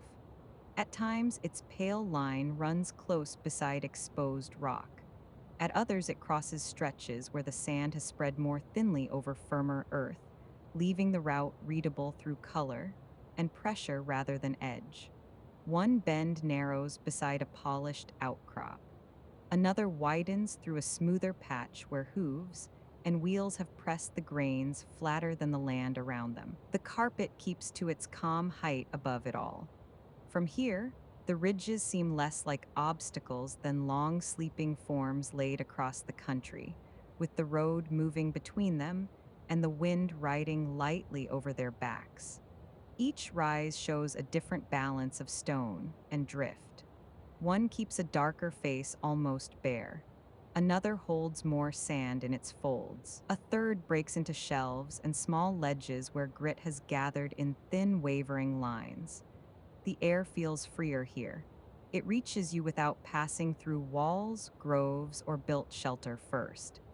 The coolness is cleaner now, touched by nothing but height, stone, and open country. It carries the faint, dry scent of ground that has been exposed to the night for hours, and the sharper trace of dust lifting and settling again where the slopes open wide. Near one shoulder of rock, the road curves around a deeper hollow. The hollow itself is half filled with drift, its surface marked by delicate wave patterns that remain unbroken, except where a few older hoof marks cross them and fade. Beyond it, a harder band of earth reappears, and the path draws itself together once more into a clearer pale course. That is how this stretch holds itself, through adjustments, through repeated small agreements between passage and terrain. The carpet glides on above the wind-worked slopes while the road keeps reading its way forward beneath, following the easier lines between polished stone, gathered grit, and the long-shaped backs of the ridges. On the crest of the next rise, a watchtower comes into view. At first, it appears only as a dark vertical shape breaking the ridge line, too regular to belong to the land around it. As the carpet draws nearer, the form resolves into stonework, a narrow tower set on higher ground where the route can be followed for a long distance in either direction. Its purpose is plain at once. It was built to see. The walls rise in simple courses of masonry, practical and unadorned, with narrow openings cut high into the structure and a parapet line worn uneven by long exposure. Nothing about it suggests display. Everything about it suggests distance, weather, and the patient watching of roads. Below, the route bends toward the rise rather than climbing directly over it. From this height, the reason is easy to read. The ground near the tower is firmer, more broken by exposed stone, and less forgiving under wheels or hooves. So the path keeps to the easier line, passing beneath the tower's reach before curving away again into the darker country beyond. One side of the structure faces that bend more directly than the others. There, a slit window opens as a thin dark mark in the wall, no wider than needed. Beneath it, the stone shows the long effects of height and weather. Shallow seams where the courses have settled, edges worn smoother on the side that takes more wind, a narrow band of shadow gathered where the base meets the ridge. Along the sheltered side, the remains of an approach can still be seen. A short run of steps rises toward a small entrance set above the ground. Some edges have rounded with time. One corner has broken away more roughly than the rest, yet the ascent remains legible, built high enough to stay clear of drifted sand and loose stone after storms. At the foot of the rise, pale grit lies in the cracks of the exposed rock. The harder ground shows through more fully here than on the slopes below. Where the route passes nearest the tower, it narrows for a while, keeping to the line that asks least of the land and those crossing it. No lamp burns in the tower. No signal hangs from the parapet. No movement shows at any opening. What remains is the structure itself, and the long function still visible in it. Thick walls, high vantage, narrow sight lines, and a position chosen with care above the road. The air feels cleaner here. Cooler, too. It carries nothing from settlements, gardens, or market yards now. Only stone, dust, and the dry clarity of exposed ground remain, with the faintest trace of grit shifting where the ridge meets the wider dark. For a few moments, the carpet passes level with the tower's height. The parapet stands clear against the night. The slit openings hold their darkness. The steps remain visible on the sheltered side. Then the angle changes. The rise begins to fall behind. The tower keeps its place above the road, while the carpet glides onward into the higher country beyond. Beyond the watchtower, the road becomes visible again in a lower sweep of ground. For a while, it had been partly hidden by the shape of the rise, bending beneath the ridge and passing close to exposed stone. Now it reappears more clearly, drawn across the darker land in a longer line. Another caravan is moving along it. At first, the line seems loose, almost uneven, because the distance between one animal and the next is greater than before. Then the order begins to show itself. A lamp travels near the front third of the column. Several loads rise higher than the rest. One section narrows where the road passes between firmer banks, then opens again once the ground eases. The carpet keeps its calm height above the route. There is no descent toward the travelers. From here, their progress can be seen as a whole, a measured column crossing the higher country at the same unforced pace with which the road itself has always been used. This caravan is longer than the first. Its line is more stretched, its movement less tightly gathered. Some animals carry paired bundles wrapped in cloth, and tied high against the back. Others bear longer loads secured lengthwise, their outlines broken by rope lines and hanging straps. Between them walk a few figures at even intervals, each holding the same patient rhythm over the ground. Nothing in the column is hurried. The height of the land has not changed that. Each step still follows the last with the same quiet exactness.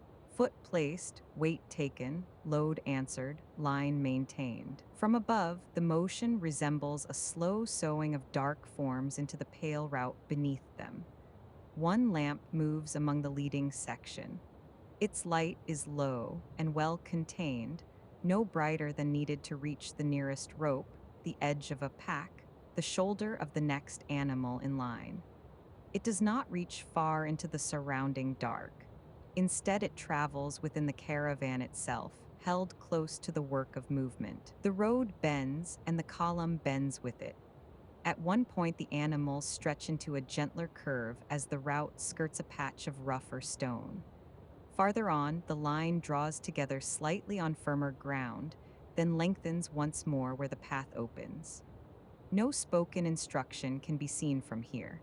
The order belongs to repetition, to the long familiarity of road, load, and body with one another. Below, one set of bundles hangs lower than the rest. Another animal carries what looks to be a pair of wooden frames bound together and padded with cloth at the points of contact. Near the rear, a line of smaller packs has been tied with unusual neatness, each one sitting at the same height, each one moving with the same restrained swing. A bell sounds now, and then from somewhere near the middle. Not often, just enough to mark the cadence for a moment before the sound is taken back into the greater hush of the open country. The air around you stays clear and cool. It holds only the higher land now. Stone, dust, and the faint, dry trace of grit shifted along the edges of the route. The caravan passes through that air without disturbing its larger stillness. It belongs within it, as the watchtower belonged to the ridge, and the road to the folds of the ground. For a little while, the carpet travels above the moving line, keeping it within view as the column advances through the darker reach beyond the rise. Ahead, the route continues. Behind, the tower has already begun to recede. Between the two, the caravan holds its patient course across the night, while the carpet glides on above it, carrying you into the next stretch of the journey. For a while, the carpet keeps pace with the caravan, not exactly above the first lamp and not directly over the rear. It settles into a position slightly beyond the middle of the line, where the movement below can be taken in as one continuous pattern rather than as separate figures passing beneath you. From here, the rhythm becomes clearer. Each animal carries its burden with the same slow side-to-side answer of the body. A load tilts, the rope holds, the weight returns. Then the next shape follows into the same sequence, and the next after that, until the whole column seems joined by motion as much as by rope or road. Nothing is exaggerated. The swing is small. The pace remains even. That is what makes the pattern so steady to watch. One cloth-wrapped bundle shifts very slightly at the outer edge of its binding, then settles back into place with the next step. A hanging strap brushes once against the side of a pack frame. Farther along, the corner of a folded covering lifts and falls where the air reaches it. No movement lasts beyond its use. Each one belongs to the progress of the line and is absorbed into it almost at once. The carpet matches that progress without effort. Below, footprints place themselves one after another into the worn surface of the route. On firmer stretches, the marks grow lighter and closer to the color of the ground. In softer patches, each step leaves a darker pressed shape before the line moves on and the road receives the next. A bell gives a muted note near the front, then nothing for several moments. Then another, slightly farther back in the line, as though one movement has answered the other through metal, and distance rather than through sound meant to carry. The figures walking beside the animals keep the same measured relation to them. One remains near a larger load, close enough to adjust a rope if needed. Another walks a little clear of the line on the outer side of the bend, leaving a separate row of steps where the ground allows it. Their outlines never hurry. Staff, cloak, shoulder, stride, each part keeps to the same restrained pattern as the caravan itself. The route bends through higher country, and the column bends with it. At one turn, the animals draw nearer together for a little while where the path narrows beside a rock shelf. At the next, they lengthen again across smoother ground, restoring the wider spacing that suits the easier stretch. The order of the line is never broken. It simply adjusts, then resumes. The lamp continues among the forward section. Its light reaches a rope knot, a pack edge, the curve of one neck, then slips away again as the caravan moves. What it touches is never separate from the darkness around it for long. That small circle of visibility travels within the larger night as naturally as the caravan travels within the road. For these few moments, the shared pace becomes the scene itself. Not arrival, not departure, only continuation, step following step, load answering load. The route holding steady beneath it all while the carpet glides above at the same calm measure, keeping company with the moving line until the road begins to open farther ahead and the next change in distance prepares itself. Little by little, the carpet begins to draw ahead. At first, the change is slight. The lamp remains close enough to hold its place beneath you, and the bell can still be heard when it gives its occasional note. Then the spacing lengthens. The leading section of the caravan slips farther back along the road, and the shared pace that held for a while begins to loosen. The route opens into a quieter reach. No camp waits beside it here. No tower stands above it. Only the pale course through the higher ground and the moving line falling gradually behind. The bell sounds once more. Fainter now. Its note does not carry as far as before, but it still reaches you for a moment before the open country takes it back. After that, the column continues in silence from this distance, its movement still visible, its small sounds no longer part of the scene. A low fire appears near the edge of the road. Not a full camp, only a banked patch of embers beside a halted bundle of gear, perhaps left by travelers resting briefly before moving on, or by a watcher keeping to the roadside through the colder hours. The glow is slight and mostly hidden under ash. It shows itself only where one red point deepens and fades again. The carpet passes above it without slowing. From this height, the fire is only a small warm mark against the harder dark of the ground. Beside it lies a shape covered in cloth, and near that a water jar catches the faintest trace of the ember light before the angle changes, and both are left behind. Ahead, the road returns to its barer form. The surface holds its pale line through the darker country, with fewer interruptions now and wider distances between one sign of use and the next. The higher ground remains around you, but the details nearest the caravan, lamp, bell, rope, and load, have begun to dissolve into one longer moving shape at the edge of sight. That thinning gives the night a different kind of stillness. Not emptiness, distance.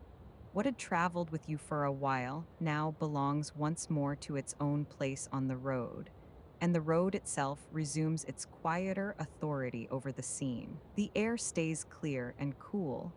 Nothing from the fire reaches you. Nothing from the caravan alters the larger dryness of the land. Stone, dust, and the faint trace of grit remain the only scents the height allows. Behind, the embers reduce to a dim red point and then disappear. The caravan continues as a dark line following the pale route. Ahead, the open stretch broadens. The carpet glides on into it, carrying you beyond the last small signs of company, and into a reach where the road, the ground, and the night hold themselves in wider intervals once again. Beyond the last ember glow, the road enters a broader reach of country. The change is not dramatic. It comes through spacing. What had been shaped by ridges, tower, caravan, and scattered signs of use now opens into longer intervals, with fewer objects to interrupt the eye and more ground lying between one feature and the next. The carpet keeps to its calm height above the route. Below, the pale line continues across a stretch that feels wider and flatter than the country behind, though not entirely level. Low hummocks rise here and there from the surface. A darker outcrop interrupts one side of the reach. Farther on, a shallow fold gathers shadow before easing back into open ground again. Nothing closes around the road. It has room now. The land lies more sparely arranged, with long plains of packed earth and thinner drifts of sand spread across them in pale sweeps. Where the surface hardens, the route becomes faint and nearly merges with the ground. Where the earth loosens again, the passage shows more clearly, held by tone and pressure rather than by any fixed edge. From this height, the road seems less like a path cut through the land than a habit carried across it. It appears, it lightens, it fades for a little while, then it gathers itself again beyond the next rise in the surface. The wider spacing changes the movement of the eye. Earlier stretches offered walls, channels, courtyards, markers, camps, ridges, carved stones, and the measured order of goods and dwellings. Here, the attention travels farther before meeting anything that asks to be named. A low rise, a dark stone shoulder, a narrow band of smoother earth, a pale sweep turning gradually toward shadow. That sparseness gives the country a different calm. Not the enclosed calm of courts or terraces, not the worked calm of gardens, wells, and market rows. A larger one, a calmer made of distance and the absence of urgency. The carpet glides on over one long plane of firm ground. Near its outer edge, a few stones lie scattered, each casting only a small dark mark. Beyond them, the surface loosens, and the road bends slightly around a shallow hummock where the sand has gathered deeper. At the base of the rise, older traces of passage still hold in fragments. A softened wheel line, a broken chain of hoof marks, the pressed edge of many feet crossing where the ground was easier. Then those traces thin again. The land keeps only what it can for a little while before giving it back to wind and use. Ahead, the route crosses another open section where the darker earth shows through more strongly. No built guide stands beside it. No halted line of animals breaks its length. No boundary wall gives measure to the space. Only the road continues, quiet in its persistence, carrying its pale course through a reach wide enough that even the night seems to stretch more fully across it. The air remains clear and spare. It carries stone, dust, and the dry stillness of higher open ground, with nothing added by fire, shelter, or settlement. What reaches you now is the country in its simplest form. Below, the route threads through that simplicity without losing itself. Above it, the carpet holds its even pace, moving into the broad, empty reach while the ground opens farther on all sides, and the journey enters one of its most spacious stretches yet. After a time, the carpet rises a little higher. The change is slight, yet enough to alter the whole balance of the scene. What had been a broad reach of ground now settles farther below, and the road, though still visible, no longer holds the eye in quite the same way. More of the sky enters. The route remains beneath you as a pale thread drawn across the darker country, but around it the night opens wider still. The ridges flatten into longer tonal bands. The hummocks reduce to small changes in surface. Even the outcrops that seemed distinct a little while ago now sit more quietly within the larger spread of land. The carpet remains steady. Its woven surface gives no sense of strain or effort. The fringed edges lie calm.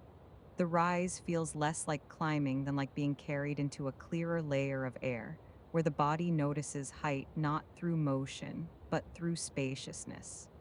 Up here, the coolness has a different quality. It no longer comes only from stone and shaded ground. It feels thinner, cleaner, less mixed with anything the land might hold close to itself. What reaches you is the open hour in its plainest form, touching face, and hands with the same even lightness. Above, the stars begin to take more of the scene, not in a crowded blaze, in steadiness. They hold their places with the same quiet certainty as the road below, though on a far greater scale. Some gather in familiar clusters, others remain solitary for a while, then reveal their relation to the wider field only as the eye adjusts. Between them, the dark is not empty. It is simply deep enough to let each point remain itself. The road continues through the lower country beneath this larger pattern. It bends around one shallow fold. It straightens through a firmer stretch. It fades where the ground darkens, then returns where paler earth receives the marks of passage more easily. From this height, those changes seem gentler than before.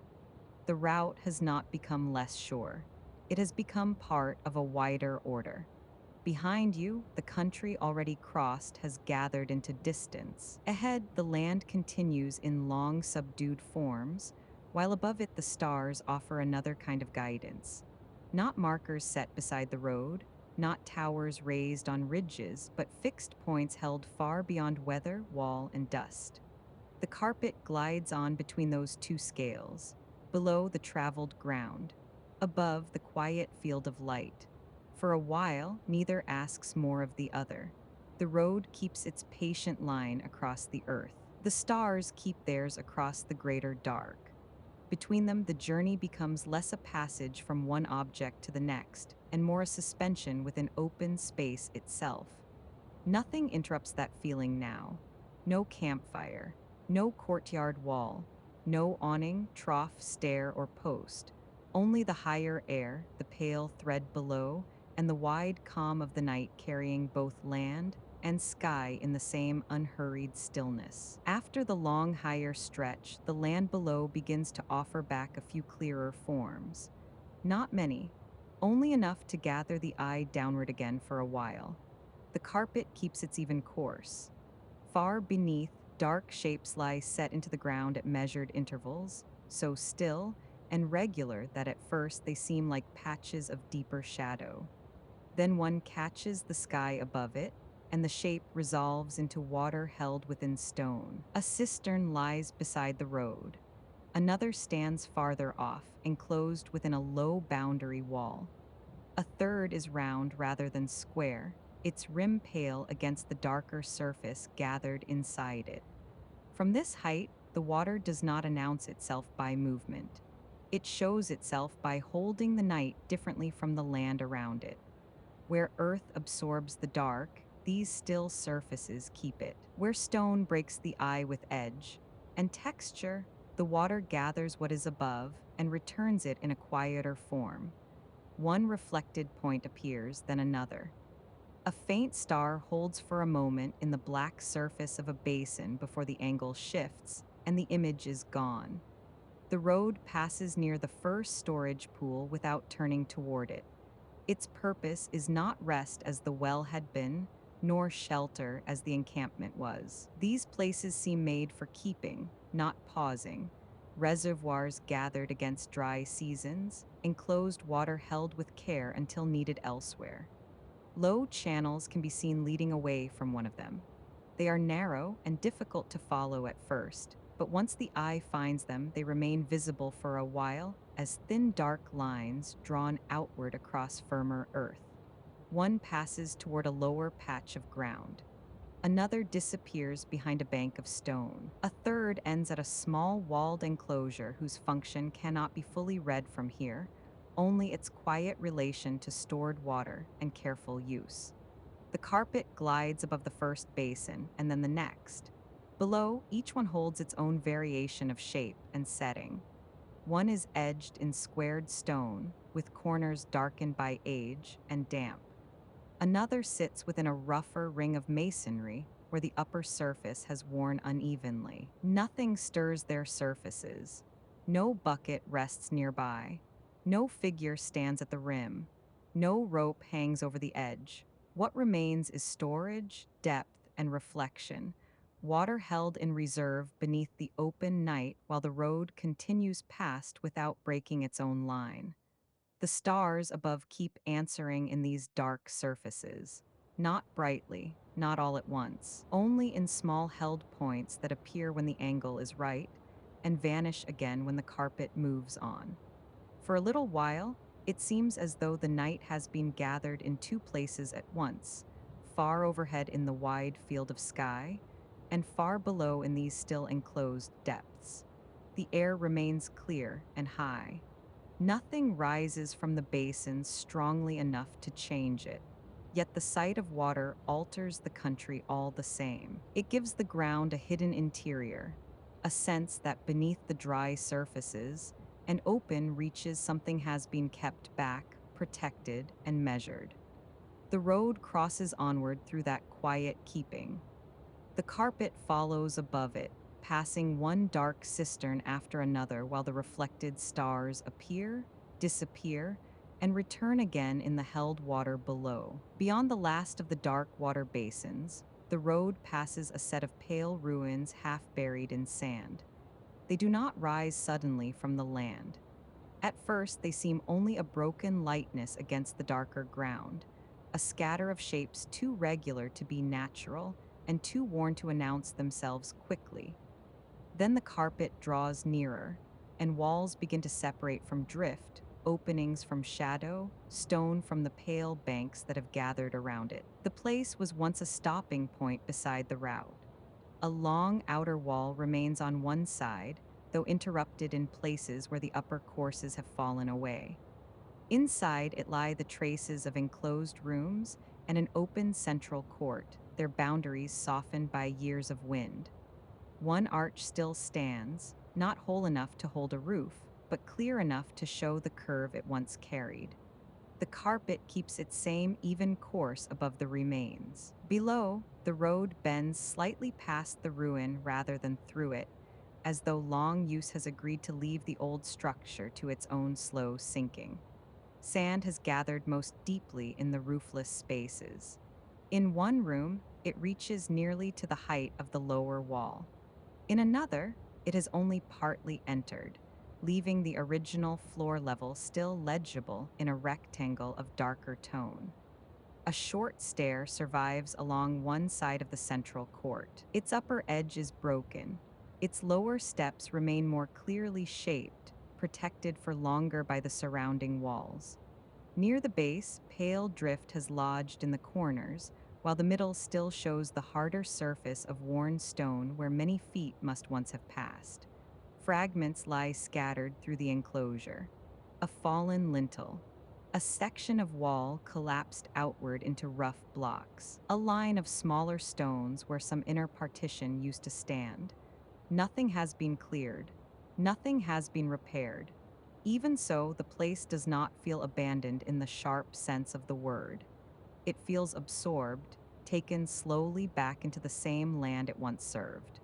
One side of the ruin catches the night more clearly than the rest. There, the standing arch throws a curved shadow over the sand gathered beneath it. Beside that, a surviving length of wall holds a narrow slit opening, now empty of any purpose except to show how the structure once watched light and air.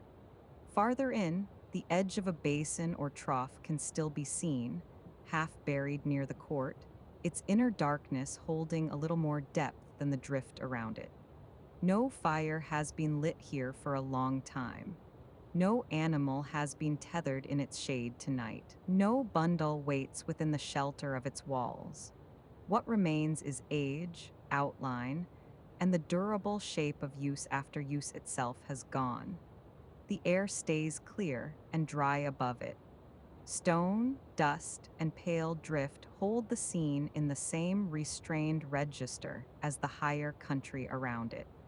Yet the ruin changes the feeling of the road for a few moments. It places the present journey beside older ones, reminding the eye that this route has carried movement across the land for longer than any single caravan, market, or watchtower can account for. The carpet glides on above the broken court and roofless rooms. Behind you, the arch, the stair, and the half buried walls begin to reduce once more into lighter marks against the ground. Ahead, the route continues through the open dark, leaving the ruin to its patient sinking at the roadside. After the ruins fall behind, the motion of the carpet begins to change. Not in speed, in angle. For a long while, the journey has carried you through widening distance, higher ground, and the broad suspension of open country. Now the line of travel starts to lean gently downward, and the land below begins to gather back into clearer forms. The shift is gradual. Nothing tips, nothing drops. Only the sense that the height which held so steady for so long is beginning, by small degrees, to release you toward the ground again. Beneath you, the route grows easier to read. What had seemed a pale thread at a distance now shows more of its shape as it bends across the darker earth. A low rise throws its shadow to one side. A firmer band of ground carries the road for a little way before it passes back over looser surface. The eye no longer moves first to scale. It returns to contour, turn, and placement. The carpet keeps its even course through the descent. Its woven body remains level and composed beneath you, the fringed edges quiet, the movement so balanced that the body accepts this change as easily as it accepted the climb before it. Only the relation between you and the ground continues to alter, bringing one detail after another back within clearer reach. Far ahead, the country begins to suggest enclosure again. Not a town, not yet. Only a soft gathering of forms that do not belong entirely to open land. A wall line too measured to be natural, a darker stand of growth rising where the ground around it remains spare. One small shape of lamp-colored warmth held low and still against the dark. For now, though, the road remains the surest thing beneath you. It curves beyond one shallow fold. It straightens over firmer earth. It passes between two low shoulders of ground where pale grit has collected in the sheltered side of each. These details return one by one as the height lessens. The air changes with them. It is still cool, still clear, still marked by stone and dry country, but no longer so thinly spacious as it was at the higher point of the journey. What reaches you now feels slightly closer to the ground, touched again by the stored character of the land below rather than only by height and openness. Behind you, the broadest reaches have already begun to gather into memory. The ruins no longer stand clearly. The dark basins have fallen from sight. Even the tower ridge belongs now to a greater distance. Ahead, what waits is not yet fully formed, but it carries a different promise. Not more exposure, not more height, but shape returning, detail returning, shelter beginning to declare itself from within the larger dark. The carpet glides on through this downward arc. Below, the road grows clearer with every measured moment. Ahead, the faint signs of refuge hold their place and slowly sharpen, and the journey, without haste or announcement, begins to turn from wide remoteness toward arrival. As the descent continues, the shapes ahead begin to resolve. What had seemed only a measured line, and a darker gathering of growth now separates into clearer parts. An outer wall, a gate arch, and the tops of trees rising above the enclosure. Set beside the road, the place does not announce itself as a town or caravan camp. It holds itself more quietly than that. It is a lodging, a resting place built to receive travelers without drawing attention from the wider dark around it. The carpet keeps its even course above the road. Below, the wall runs in a long, pale line, high enough to shelter what lies within, and plain enough to belong naturally to the road's older habits of passage and return. Its surface shows weather, but not neglect. The upper edge remains firm. The corners hold their angles. Here and there, a darker stain marks where water has once run down after rain. At the center of the outer face stands the gate. Its arch is broad rather than grand, cut for use, not display. The opening lies in shadow, though one low lamp set in a niche near the entrance gives back a small amber warmth to the stone around it. That single light does not reach far. It simply marks the threshold and keeps it visible against the darkened wall. Above the enclosure, garden trees rise in still shapes. Their crowns do not spread wildly. They gather in contained forms, held within the wall line as though even their height has learned the discipline of shelter. Between them, the top of a roof terrace can be glimpsed, along with the faint line of a parapet and the darker suggestion of climbing vines trained along an inner surface. The road bends slightly as it approaches the lodging, not away from it, toward it. The route does not enter directly, but it draws close enough that the relation is clear. This is a place built beside the passing line of travel, near enough to receive it, far enough not to obstruct it. A traveler could turn in with ease, rest within walls, and return to the same road by morning without difficulty. Near one side of the gate, a smaller doorway is set into the wall.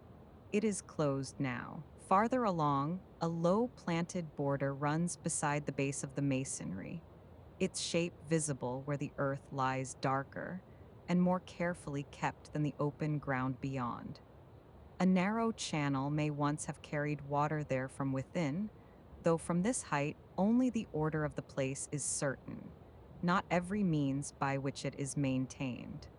The air begins to change again. Stone and dry ground still remain in it, but now there is something else beneath them. The faint held coolness of enclosed greenery, shaded earth, and water kept within walls. The difference is slight, though unmistakable after the long bearer stretches behind.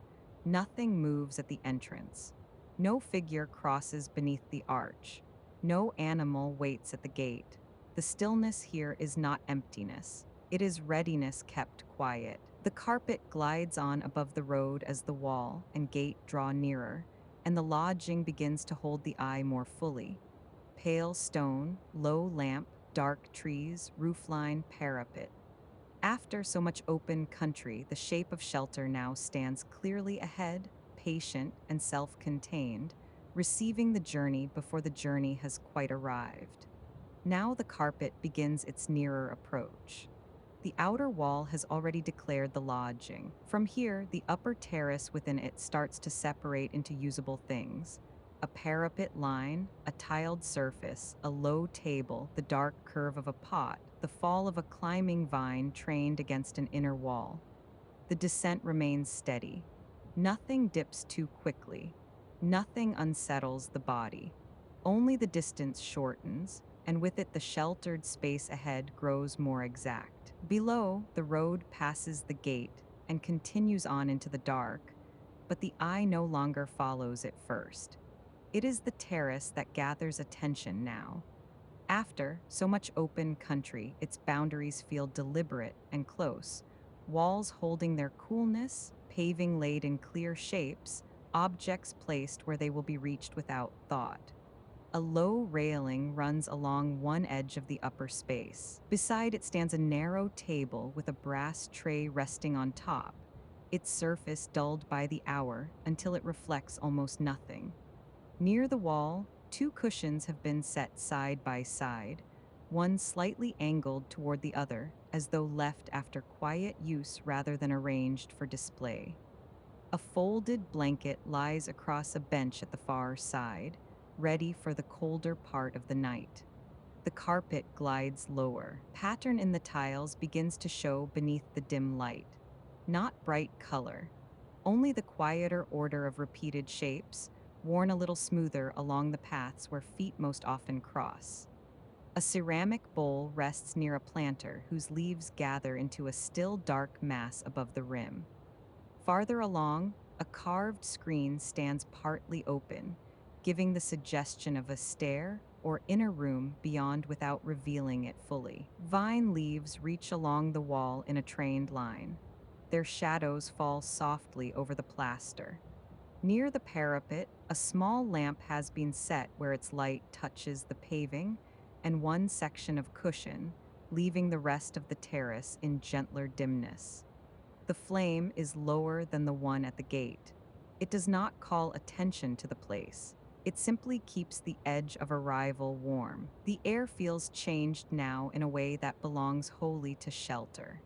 Stone and dry ground remain beneath it, but they have been softened by enclosure, by planted things held within walls, by water somewhere lower in the court, by the stored coolness of rooms that open inward rather than out to the road. After the ridges and wide reaches, this nearness feels almost like another element. The carpet lowers past the height of the parapet. For a moment, the terrace seems to rise to meet it. Railing, cushions, tile, bench, tray, planter, lamp. Each thing keeps its place. Each thing grows clearer. No voice comes from within. No footstep crosses the stair beyond the screen. No hand reaches to lift the blanket or turn the lamp wick. What waits here is not welcome made active. It is welcome already prepared. The carpet moves into that prepared stillness with the same calm measure it has held from the beginning, drawing nearer to the tiled surface, nearer to the cushions, nearer to the sheltered terrace where the long road through Caravan country is about to give way to rest within walls. The last part of the descent is so gentle that the body feels it more as release than motion. The terrace rises slowly beneath you. Tiles that had only just begun to show their pattern now come fully into view. The parapet holds its pale edge. The lamp near the cushions keeps its low amber circle. The carved screen at the far side stands half open, its cut shapes dark against the dimness beyond. The carpet remains level. Its woven surface gives no jolt, no sway, no uneven pull, only a quiet lowering, measured enough that each detail of the terrace can settle into place before the next comes nearer. The brass tray on the low table has lost nearly all reflection now. It shows only one softened mark of light near its rim. Beside it, the cushions rest exactly as they were before, one straight, one slightly turned. The folded blanket on the bench keeps its edge in a clean line. Near the planter, the ceramic bowl sits within a small patch of shadow cast by the leaves above it. Then the fringe comes close to the stone. For a moment it hovers just above the tiled surface, the tassels almost touching, lifting, and settling with the smallest movement of air. After, so long above roads, ridges, walls, and open country, that nearness to still ground feels more significant than any dramatic arrival could have been. The first touch is slight. One edge of the fringe brushes the terrace, then another. Then the woven body of the carpet lowers fully, and the contact spreads from one side to the other until the whole surface rests upon the tiles in complete quiet. Nothing shifts out of place. The cushions receive the last trace of movement and hold it. The blanket remains folded. The lamp flame keeps its steady shape. Even the vine shadows along the wall do not seem to alter, except that they now belong to a terrace reached rather than a terrace approached. Beneath you, the feeling changes at once, not because the carpet has become different, because the motion has ended. For the first time since leaving the rooftop at the beginning of the journey, the body no longer travels while resting. It simply rests. The tiles hold a little stored coolness, not cold, only firm and settled beneath the woven thickness of the carpet. Around you, the terrace gathers into one enclosed arrangement: parapet, bench, table, tray, bowl, planter, screen, lamp. No object asks to be moved. No task remains unfinished. Everything has already been placed where it needs to be. The road is no longer the scene. The ridges have gone. The caravans, markers, wells, gardens, market lanes, roofs, cisterns, and ruins have all fallen behind.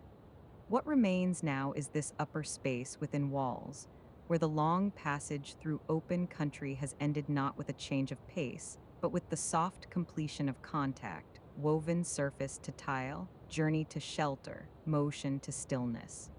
For a while, nothing changes. The carpet rests where it has come to rest. The terrace holds its quiet arrangement around you, each object unchanged by arrival. The lamp burning low beside the cushions, the folded blanket on the bench, the brass tray on the small table, the planter dark with still leaves, the carved screen half open at the far side. Beyond the parapet, the road continues without asking to be followed. It is there, but no longer near. From this upper space, it belongs to another order now, the order of distance, memory, and routes that continue whether or not you travel them. What matters here is closer. Tile beneath the woven surface, wall against night air, sheltered height above the garden court below. From somewhere within the enclosure comes the faintest suggestion of water. Not a fountain in full sound, only a small held note now. And then, as though a basin or narrow channel below the terrace keeps water in quiet movement among the roots of the garden trees. The sound does not carry far. It simply deepens the sense that this place has been made to soften the dryness outside its walls. The air moves lightly through the open side of the terrace. It carries leaf coolness, shaded stone, and the last thin trace of the road beyond the gate, all gentled now by distance and enclosure. Nothing in it is sharp. Nothing presses itself forward. After the long higher reaches, even the coolness feels gathered rather than exposed. Below, the garden remains mostly hidden. Only parts of it can be sensed from here. The upper dark of a tree crown, the outline of a basin, the suggestion of a path turning inward through planted ground. The rest stays within the walls and lower courts, held back in the same calm way the rooms beyond the screen are held back. The lamp keeps its small circle of warmth. Its light touches one cushion, the edge of the table, a section of tile, then fades before reaching the parapet. That limited glow is enough. It does not need to illuminate the whole terrace. It only needs to mark the space that has received you. Nothing asks to be done before sleep. No rope to tighten, no pack to balance, no gate to pass through, no further rise to cross. The journey has already given over its movement. What remains is the sheltered aftershape of it. Objects placed in readiness, walls holding the night at a distance, water somewhere below, and the long road reduced to something quiet beyond the enclosure. If you were to stay here until dawn, the terrace would receive that too. The lamp would grow paler against the sky. The tiles would change color by degrees. The garden below would separate into leaves, branches, basin edge, and path. But none of that is needed now. Now there is only this final held space. The carpet beneath you, the terrace around you, the night beyond the wall, and the deep ease of having arrived where no further travel is required.